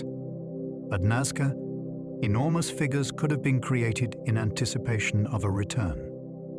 A community that once witnessed unusual craft might preserve the event through ritual. Generations later, people continued building signs even after direct knowledge had faded. The images may have functioned as greetings or reminders of an ancient promise. Some people imagine priests teaching that the visitors would return during a particular celestial event. The plateau remained prepared for that moment. Animal symbols could identify the community or communicate through forms believed to be universally recognizable. Critics argue that sky gods are symbolic and do not require extraterrestrial explanations. They also note that no Nazca story clearly describes spacecraft. Yet the possibility remains popular because the designs seem to address the heavens. Whether the expected visitors were gods or aliens, the builders may have believed someone above was watching. The astronaut's large eyes have fueled claims about non-human beings. The figure known as the astronaut has a face dominated by two round shapes. These are often interpreted as large eyes. Their appearance differs from ordinary human proportions and creates an unsettling impression. Ancient astronaut supporters compare the face with modern descriptions of grey aliens. They argue that the artist may have recorded a being seen by local people. Conventional interpretations suggest the figure wears a mask or represents an owl-like supernatural character. Masks were important in ritual and could create deliberately non-human features. The raised arm may show greeting, authority, or ceremonial movement. Some people believe the entire figure depicts a shaman during transformation. The large eyes could represent altered sight or the ability to see hidden worlds. This explanation stays within known religious patterns while preserving the mystery. No detail proves an extraterrestrial identity. Yet the figure's face is unusual enough to resist ordinary labels. It looks neither fully human nor clearly animal. That uncertainty made it one of Nazca's strongest symbols of possible contact. Alternative researchers see helmets and protective suits in several humanoid figures. Certain Nazca humanoids have rounded heads and bodies that appear enclosed by thick outlines. To some viewers, these shapes resemble helmets or protective clothing. The comparison becomes especially tempting when the figures are viewed beside theories about visitors from the sky. A helmet could explain oversized heads. A suit might account for stiff limbs or unusual proportions. Critics respond that ancient artists often simplified bodies and exaggerated ritual clothing. Feathered headdresses can look like technical equipment when reduced to basic lines. Masks can resemble visors. Some people believe the figures show priests dressed as supernatural beings.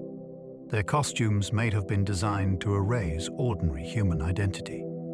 Alternative thinkers argue that ritual clothing itself could copy something older. Perhaps ceremonies preserved the appearance of visitors remembered through myth. No physical suit has been discovered. The debate therefore depends on interpretation. What one person sees as ceremonial clothing, another sees as technology. The figures remain powerful because their simplicity allows both possibilities to survive. Strange three-fingered forms have attracted comparisons with alleged Peruvian alien remains. Claims about unusual mummified bodies from Peru have drawn attention to figures that appear to show three fingers. Supporters of the alien interpretation believe this resemblance is significant. They argue that ancient artists may have recorded beings whose anatomy differed from humans. Nazca geoglyphs then become part of a larger mystery involving unexplained remains and local traditions. Critics note that simple outlines can easily produce uncertain finger counts. Erosion may remove part of a hand. Artistic symbolism can also change anatomy for reasons unrelated to biology. The alleged bodies themselves remain highly controversial. Questions surround their origin, construction, and scientific examination. Some people believe they are deliberate fabrications assembled from human and animal material. Others insist that certain specimens deserve further investigation. No secure link has been established between those remains and the geoglyph builders. Yet the visual comparison has become popular. It brings two Peruvian mysteries together and suggests a hidden story that conventional history may have missed. No confirmed evidence connects Nazca's builders with extraterrestrial technology. The ancient astronaut theory remains a possibility within speculation, but it lacks direct physical proof. No advanced tools have been recovered from construction areas. No unusual metals or machinery have been found beneath the lines. The geoglyphs can be reproduced using simple surveying methods. These facts strongly support human construction. Yet proving that people made the designs does not explain every motive behind them.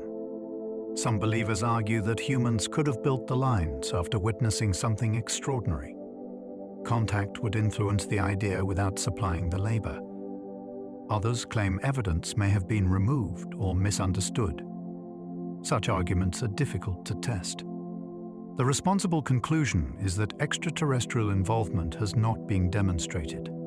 Nazca still leaves room for imaginative theories because its purpose remains uncertain.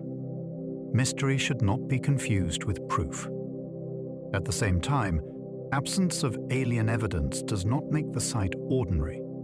Human beings created something so unusual that modern people continue to search beyond humanity for an explanation. The lines remain extraordinary even when aliens are removed from the story. Nazca does not need extraterrestrials to become one of the world's greatest mysteries. Ancient communities transformed a vast desert using planning, labor, and shared belief. They created images too large for individual workers to understand while building them. They preserved directions across uneven ground and returned to the project for generations. Nothing about that achievement is simple. The people involved organized food, tools, leadership, and ceremony on a major scale. Their reasons were powerful enough to justify work that offered no obvious material reward. Some people focus so heavily on aliens that the human mystery disappears. Yet the true builders may be more fascinating than imaginary visitors. They lived in an unforgiving environment and developed traditions capable of uniting entire communities. Their knowledge was not modern, but it was effective. The lines survive because human beings understood the desert with remarkable precision. Removing aliens does not solve Nazca. It reveals how much remains unexplained about the people themselves. Ancient surveyors achieved immense precision using tools that left few traces. Nazca's straight lines and balanced figures required practical specialists. These people understood direction, proportion, and large-scale planning. Their tools were probably simple enough to disappear over time. Wooden stakes decayed or were removed. Fiber ropes left almost nothing behind. Small plans could have been painted on cloth or scratched into boards that did not survive. This absence creates the illusion that the designs appeared without a construction system. In reality, expert knowledge may have been passed through apprenticeship. A surveyor learned how to establish a direction by sighting distant points. Another specialist enlarged drawings through measured grids. Teams followed instructions that had been tested across generations. Some people believe these experts formed a secret class linked with priests. Their methods may have been protected because control over monumental design created authority. When the tradition ended, the technical knowledge vanished with it. The lines remain, but the manuals and training are gone. What looks impossible may be the surviving result of a profession history forgot. Experimental teams have recreated large figures without aircraft or advanced equipment. Modern experiments have shown that a small group can produce a giant geoglyph using ropes, stakes, and a simple plan. Workers begin with a scaled drawing. They then enlarge each section across open ground through careful measurement. From nearby, the result looks confusing. From above, the intended shape becomes clear. These demonstrations prove that Nazca builders did not need balloons, aircraft, or laser instruments. Yet they solve only the mechanical problem. Recreating a figure during an experiment is not the same as creating an entire sacred landscape across generations. Modern teams already know what the finished image should look like. They also understand why the experiment is happening. The original builders worked within a belief system that remains lost. Some people suspect modern demonstrations make the mystery appear easier than it was. Ancient teams faced heat, distance, and limited communication while producing forms that had never existed before. The tools may have been simple, but the knowledge behind them was anything but ordinary. Recreating one design does not explain why the originals were created. A successful reconstruction can show how stones were moved and lines were measured. It cannot recover the reason ancient people began the work. This distinction is often overlooked. Knowing how a monument was built does not reveal what it meant to those who built it. A team can copy the Hummingbird today without understanding the choice of that creature. They can reproduce a trapezoid without knowing why its direction mattered. The deeper mystery lies in the decision. Why did communities invest labor in designs that provided no shelter, food, or defense? Some people believe the answer must involve religion because ordinary practical motives seem insufficient. Others suspect the lines carried information that has not yet been recognized. More speculative thinkers argue that the builders were responding to events deliberately excluded from mainstream history. Whatever the explanation, construction experiments reach a limit. They can imitate the action while missing the purpose. Nazca remains mysterious because the ancient instructions survived in the ground, while the ancient intention disappeared completely. The builders removed dark stones to expose lighter earth beneath them. Nazca geoglyphs were created through subtraction rather than carving deep trenches. Workers moved sun-darkened stones aside and revealed paler soil underneath. The contrast produced lines that became visible across long distances. This method required very little digging, but it demanded careful control. A section made too wide could distort the entire figure. Loose stones also had to be placed where they would not confuse the outline. Some people believe this act carried symbolic meaning. Dark material was removed to uncover a brighter layer hidden below. The process may have represented revelation or renewal. Others think the displaced stones formed borders that strengthened the design. The technique was perfectly suited to the desert, where exposed ground changed slowly. It also made the figures extremely fragile. Their power came from a thin difference in color rather than massive construction. What appears monumental from the air can be only a shallow disturbance underfoot. The builders created enormous images by changing almost nothing, which makes their survival even more astonishing. Some lines are shallow enough to disappear under a single careless footprint. The Nazca Lines look permanent in photographs, but many are only a few centimeters deep. A person walking across one can disturb stones that have remained in place for centuries. One footprint may not erase an entire figure, yet repeated damage can blur an edge beyond recovery. This fragility creates a strange contrast. The designs cover immense distances, but their survival depends on tiny details staying untouched. Visitors standing on the ground may not even realize they have crossed a geoglyph.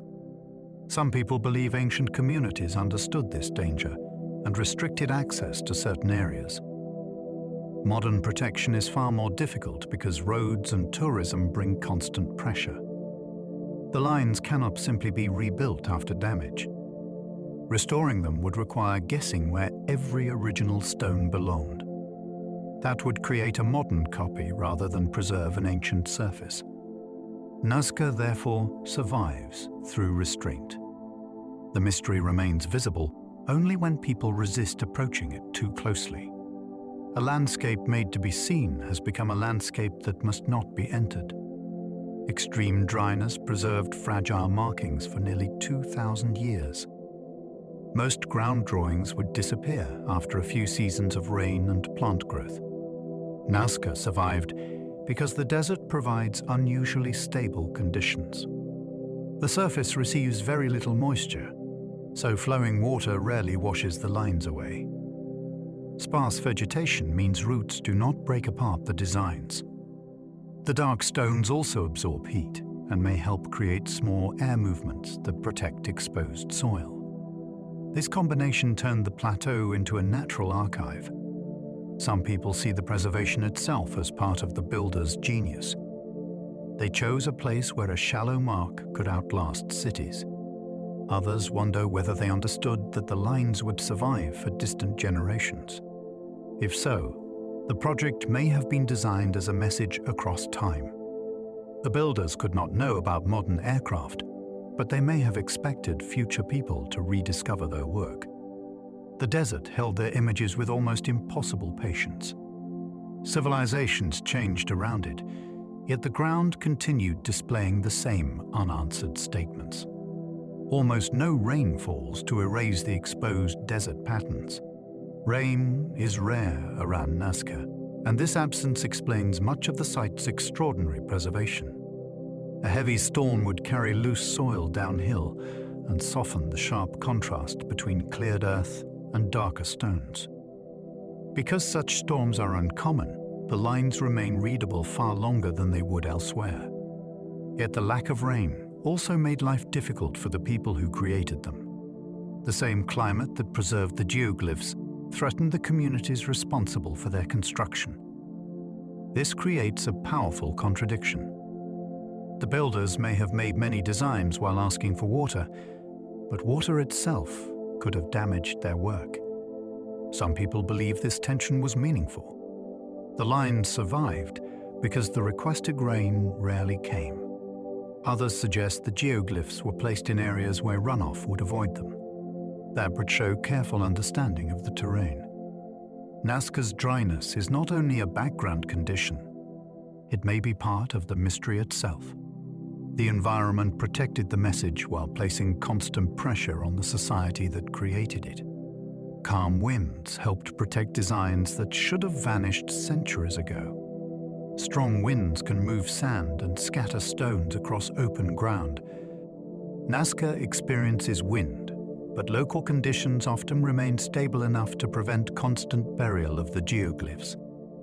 The plateau's surface has hardened over long periods, and the larger stones resist easy movement.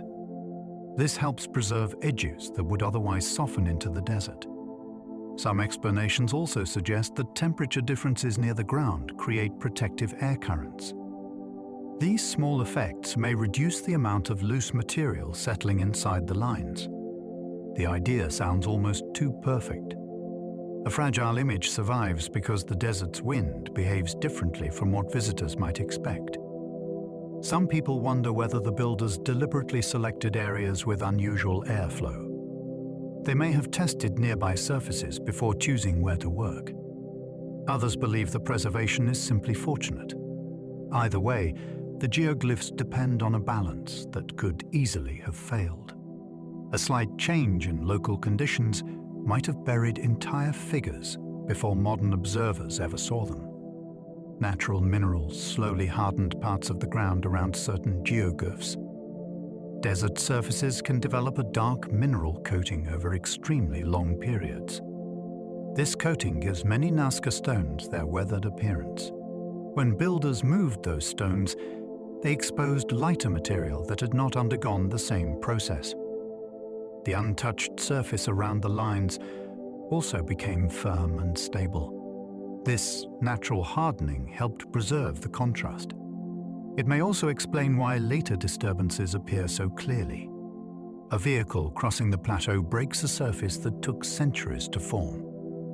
Some people believe the builders recognized which areas offered the strongest color difference. They may have chosen locations where mineral changes made their work especially visible. This suggests careful environmental knowledge rather than random placement. The desert itself supplied both the dark background and the pale drawing surface. No paint was required. The landscape carried its own hidden palette. Once the top layer was moved, an image appeared beneath it. The geoglyphs therefore depend on geology as much as design. Nature prepared the surface, then human hands revealed the pattern. Vehicle tracks have damaged ancient lines within moments. A modern vehicle can cross the plateau in seconds and leave damage that lasts for decades. Tires crush the hardened surface, move dark stones, and expose fresh soil in uncontrolled patterns. These tracks can be more visible than some ancient geoglyphs because the disturbance is recent. The contrast creates a disturbing collision between two time periods. A careless driver can place a modern line across one created almost 2,000 years earlier. Some people see this as evidence that Nazca's greatest threat is no longer nature. It is human impatience. Protective rules exist, but the region is too large to watch every section continuously. Illegal entry can occur far from official viewing areas. Once the damage is discovered, there may be no reliable way to remove it. Any repair risks creating further disturbance. The vehicle track then becomes a permanent part of the landscape. Nazca survived centuries of exposure, yet a single decision made today can alter it before anyone has time to react. Modern construction has accidentally cut through previously unknown designs. Roads and buildings sometimes reach areas where geoglyphs have not yet been documented.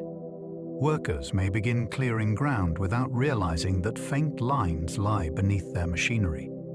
By the time a pattern becomes visible, part of it may already be destroyed. This problem is especially serious for smaller figures that cannot be recognized from ordinary ground level. Some discoveries have occurred only because construction exposed an unusual shape. The same activity that revealed the geoglyph also damaged it.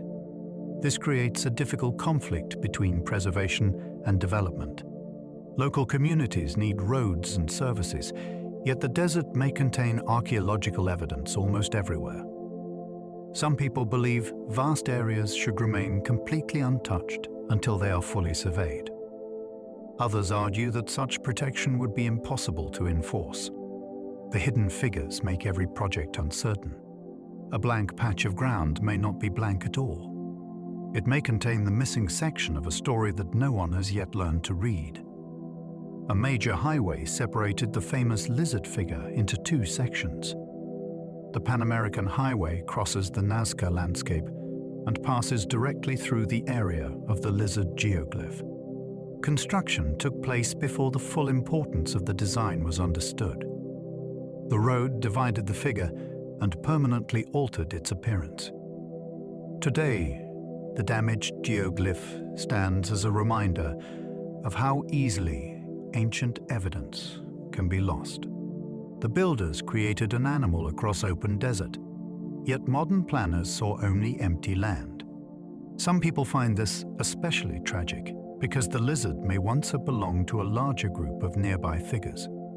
Its relationship with those designs can no longer be studied in its original form.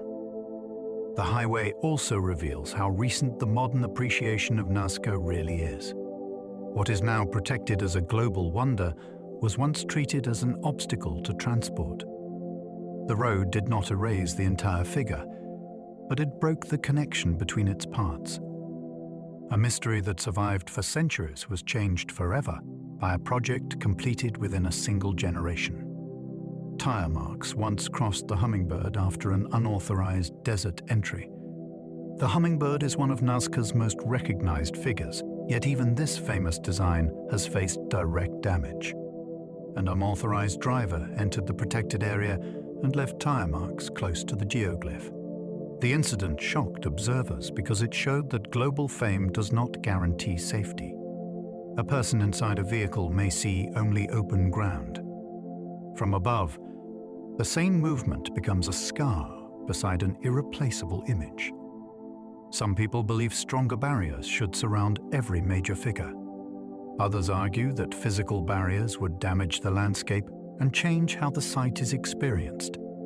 The event also exposed a deeper problem. Nazca cannot defend itself. The lines do not rise high enough to stop anyone. Their survival depends entirely on modern respect for something created by people whose identity remains distant. The Hummingbird endured wind and drought for centuries.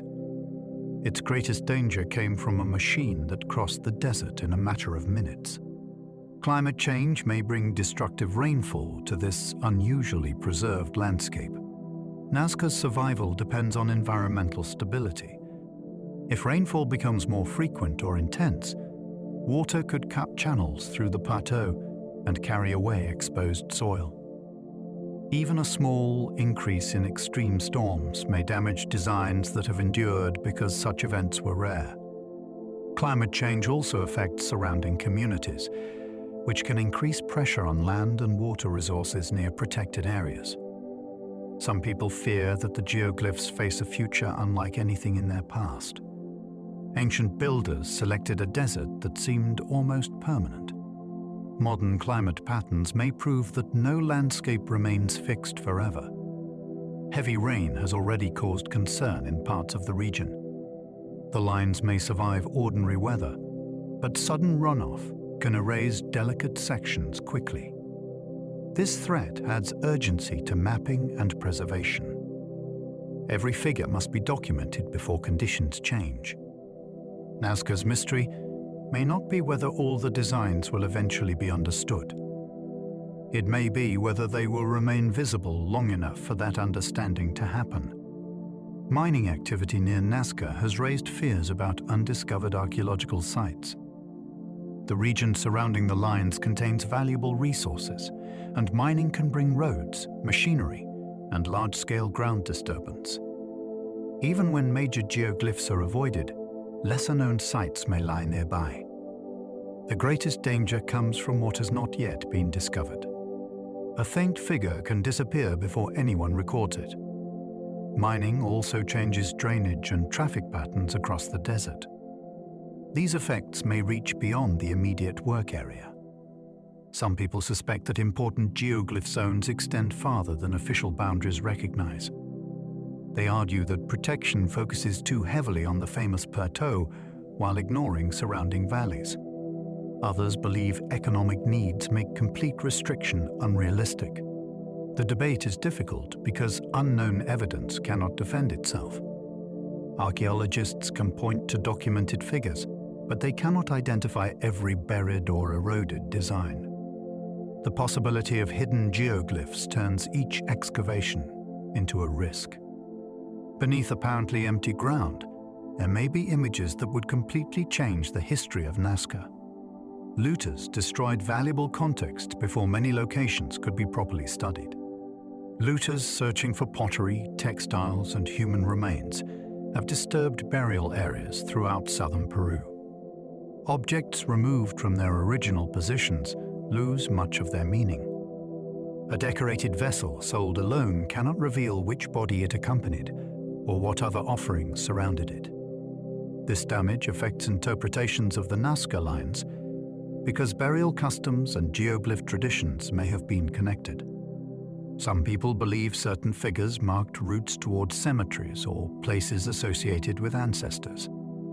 Looting removes the evidence needed to test those ideas. It also creates false mysteries. Researchers may find an empty tomb and assume its contents were unusual when they were simply stolen. The most valuable information is often not the object itself. It is the relationship between everything found around it. Once that pattern is broken, it cannot be reconstructed. Nazca has therefore lost answers before modern investigation even began. The desert still contains many clues, but some of the most important were carried away without records. Early aircraft revealed patterns that ground observers had mistaken for ordinary paths. Before routine flight, most Nazca Lines looked like tracks crossing the desert. Their true shapes remained hidden by scale. Early pilots changed everything. From the air, separate marks suddenly connected into animals and geometric forms. What appeared meaningless on the ground became organized within moments. This discovery transformed Nazca from a local curiosity into a global mystery. Some people believe the timing was almost symbolic. Humanity had to invent flight before understanding what ancient people had placed below. That coincidence helped fuel theories that the designs were always intended for aerial viewers. Yet the builders could have created them for gods or for ritual movement without seeing them from above. The aircraft did not solve the puzzle. It changed the question. Once humans gained the correct viewpoint, the desert revealed images that had waited for centuries. The lines were not newly created, but they entered modern consciousness only when technology allowed people to occupy the perspective that made them complete. Spanish chroniclers described strange desert routes centuries before aerial exploration began. Long before pilots photographed the geoglyphs, Spanish observers recorded unusual lines in the Peruvian desert. They often interpreted them as roads or boundary markers because the larger patterns could not be recognized from the ground. These early descriptions proved that the markings were visible, even if their true nature remained hidden. Some chroniclers believed the routes belonged to the Inca. Others treated them as remnants of older populations. Their reports now provide evidence that many lines survived in recognizable conditions soon after European arrival. They also reveal how easily observers can misclassify something when they lack the right perspective. A ceremonial line may look like a road. A geometric figure may appear to be cleared land. Some people wonder whether local communities still understood parts of the landscape when the Spanish arrived. If so, valuable explanations may have been dismissed or never recorded. The geoglyphs were noticed, but the knowledge surrounding them may already have been disappearing. Toribio Mejia Zespe recognized the lines while walking through nearby foothills. Toribio Mejia Zespe was among the first modern researchers to study the Nazca Lines seriously. He noticed them from elevated ground while exploring the region on foot. Unlike later aerial observers, he approached the mystery through the landscape itself. His position on the foothills allowed certain patterns to become visible without an aircraft. Mejia Zespe proposed that the lines were connected with ancient ceremonies. This interpretation was important because it focused on human movement and ritual rather than impossible technology. Some people believe his early ideas deserve more attention. He saw the designs as part of a lived environment where people gathered and traveled. The discovery also challenges the claim that the figures can only be understood from high above. Certain shapes are visible from natural viewpoints. Ancient leaders may have used similar hills to supervise construction or observe ceremonies. The foothills offered a perspective between ground and sky. From there, the desert began to reveal its hidden organization. Pilots later exposed the true scale of a mystery hidden in plain sight. Once regular flights crossed southern Peru, pilots began noticing lines that continued far beyond ordinary roads. Passengers reported shapes that could not be explained by farming or travel. Photographs confirmed that the plateau contained a connected world of enormous designs. This discovery changed the scale of the investigation. Researchers no longer studied a few strange paths. They faced hundreds of figures and thousands of lines spread across a vast region. Some people believe the aerial view created a modern illusion that flight was essential to Nazca's purpose. Others argue that the builders intentionally designed a landscape awaiting observers from above. Both interpretations begin with the same remarkable fact. The mystery existed openly for centuries while almost everyone passed beside it without understanding. Nothing covered the lines. Human perspective was the barrier. The moment that perspective changed, the desert seemed to transform. Nazca became proof that something can remain visible and hidden at the same time. Satellite imagery allowed researchers to investigate areas beyond traditional survey routes. Satellites gave Nazca researchers a viewpoint far higher than any aircraft. Large areas could be examined without crossing fragile ground. Patterns that extended across difficult terrain became easier to compare. Satellite images also revealed how geoglyphs relate to valleys, mountains, settlements, and modern development. This broader view encouraged theories involving regional planning rather than isolated artwork. Some people believe the lines form networks that can only be recognized when seen across many kilometers. Satellites provide the first practical way to test that possibility. They can also record changes over time. New vehicle tracks or construction damage may appear when recent images are compared with older ones. Yet satellite resolution has limits. Faint figures can blend into natural textures. Shadows and modern paths can create misleading shapes. The technology does not replace field investigation. It expands the search.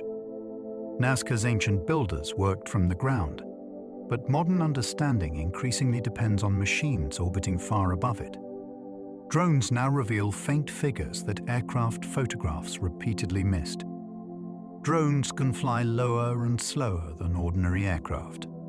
They capture detailed images from angles chosen for a specific section of ground. This makes them especially useful for finding eroded geoglyphs. A figure that appears invisible at midday may emerge when a drone photographs it under low sunlight.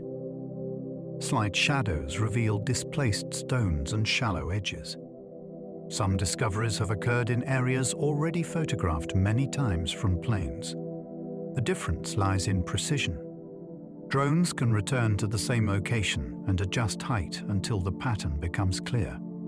Some people believe this technology is beginning a second great age of Nazca discovery. Famous figures may soon be outnumbered by smaller images hidden near ancient paths. These new designs often look rougher and more personal than the monumental animals. They may completely change the story of who created geoglyphs and why. The desert has not started producing new mysteries. Modern eyes have finally become sensitive enough to see what was always there. Artificial intelligence can detect patterns too subtle for human observers. Human researchers can examine only a limited number of images before fatigue affects attention. Artificial intelligence can scan enormous collections and compare tiny differences in surface texture. It looks for shapes that resemble known geoglyphs, then marks possible locations for human review. This method has already directed researchers toward figures that were difficult to notice. The system does not truly understand what it sees. It identifies patterns based on training. That creates both opportunity and risk. Natural features can resemble human designs, while unusual geoglyphs may be rejected because they do not match familiar examples. Some people wonder whether artificial intelligence will begin shaping the history we discover. The machine may favor certain patterns and overlook others. Even so, its ability to search at scale is remarkable. Ancient images created by hand are now being recovered through algorithms.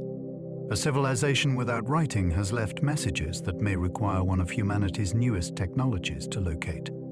Hundreds of suspected geoglyphs still require experts to confirm them in person. A possible figure seen in an image is not automatically a genuine geoglyph. Researchers must visit the location and inspect the surface.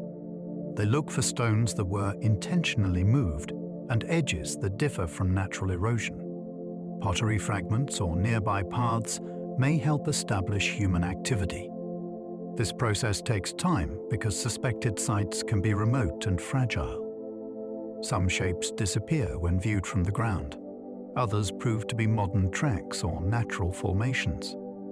The growing number of candidates has created a huge backlog. Some people believe many confirmed figures are waiting within that list. Others warn that excitement may encourage false discoveries. The challenge is to remain open, without accepting every suggestive outline. Each confirmed geoglyph can alter maps and theories.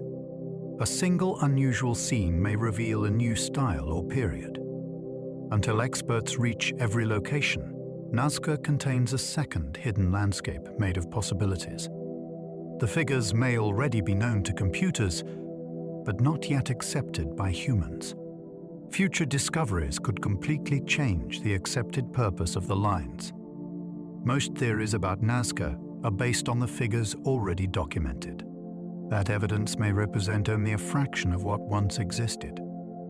New discoveries are increasingly focused on smaller human scenes near routes. If this pattern continues, the famous animal figures may prove less typical than previously assumed. The geoglyph tradition could have begun as local communication before becoming monumental ceremony. Another discovery might reveal a sequence that functions like a map. A newly found platform could connect certain lines with a specific ritual. Some people hope for an inscription or object that explains the entire landscape. Such a find is unlikely, but not impossible. The most important evidence may still be buried near Kawachi or hidden beneath later settlements. Nazca remains unusually vulnerable to sudden reinterpretation. Every new figure changes the balance between competing theories.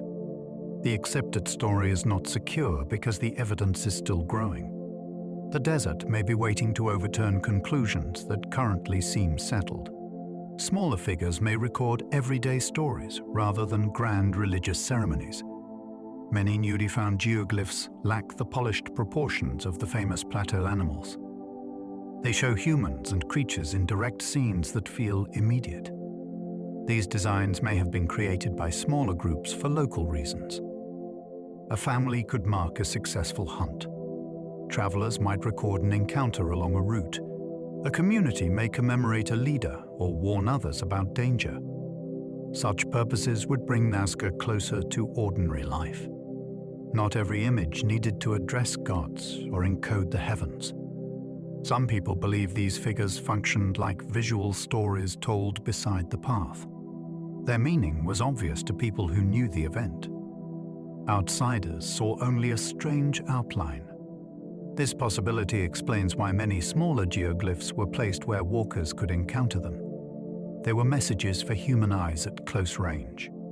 The great mystery may include countless personal mysteries. Beneath the grand theories lie moments from individual lives that history never recorded in any other form. Some newly found scenes seem violent, personal, and unexpectedly human. Recent discoveries include figures that appear to confront, carry, or attack one another. These scenes differ sharply from the calm animal outlines used to represent Nazca in popular culture. They suggest a world shaped by conflict and fear. A geoglyph may record a raid or punishment. It could also portray a myth where violence established social order. The figures are simple, but their relationships create tension. One character stands over another. A weapon is raised. A body appears trapped. Some people believe these designs were warnings placed beside travel routes. They may have told strangers what happened to enemies. Others see ritual drama involving supernatural beings. The personal scale of the scenes is striking. They do not feel like distant cosmic diagrams. They feel like episodes involving recognizable danger. Nazca's desert may therefore preserve emotional history as well as sacred symbolism. Behind the lines were people who experienced rivalry, loss, and the need to remember what happened. Decapitated heads appear both in desert drawings and ancient Nazca artwork. The repeated image of the severed head cannot be dismissed as accidental. Nazca pottery shows figures holding heads by cords or presenting them during ceremonies. Actual human heads were prepared in similar ways. Some had holes made through the forehead for carrying. Geoglyphs that include separated heads may connect directly with this practice. The meaning remains disputed. They could be trophies taken from enemies. They might also belong to ancestors whose power was preserved after death. Some people believe the head contained a person's spiritual force. Possessing it could transfer that force to the community. Others suggest decapitation was linked with fertility because blood and water were treated as forms of life. The desert drawings may mark places where such rituals occurred or where their stories were performed. This disturbing theme reveals that Nazca belief could be intense and dangerous. The elegant lines known today emerged from a culture that may have placed extraordinary meaning on the human head. Ritual sacrifice may have influenced images once dismissed as simple decoration. Certain figures become more disturbing when viewed beside evidence of sacrifice. A shape once identified as an abstract ornament may actually represent a bound person or ceremonial victim. Animals with exaggerated mouths could be shown consuming human life. Repeated head symbols may refer to offerings rather than warfare. Archaeological discoveries in the region confirm that ritual killing occurred, though its relationship with specific geoglyphs remains uncertain. Some people believe sacrifice intensified during severe drought. Communities may have offered what they valued most in an attempt to restore balance. The lines could mark the locations where those appeals were made. Others suggest the images were symbolic substitutes. Drawing a violent scene may have removed the need to perform it physically. The boundary between representation and action is impossible to recover. What modern viewers call decoration may have carried terrifying seriousness. Nazca art was not created only to please the eye. It could describe obligations that reached directly into life and death. The entire plateau could represent a vast landscape shaped by competing sacred traditions. Nazca may never have belonged to one unified religious authority. Different communities could have controlled separate sections and followed their own sacred rules. One group emphasized animals. Another preferred geometric forms. A third marked routes with human figures. Over time, these traditions overlapped and competed. Lines crossed older lines. New figures appeared beside inherited ones. The plateau became a record of negotiation between beliefs. Some people imagine rival priesthoods claiming that their rituals could bring rain more effectively. Success strengthened one tradition, while failure encouraged another. Political changes may have redrawn sacred boundaries without erasing previous work. This would explain why Nazca contains so many styles that resist a single interpretation. The apparent disorder may be historical evidence.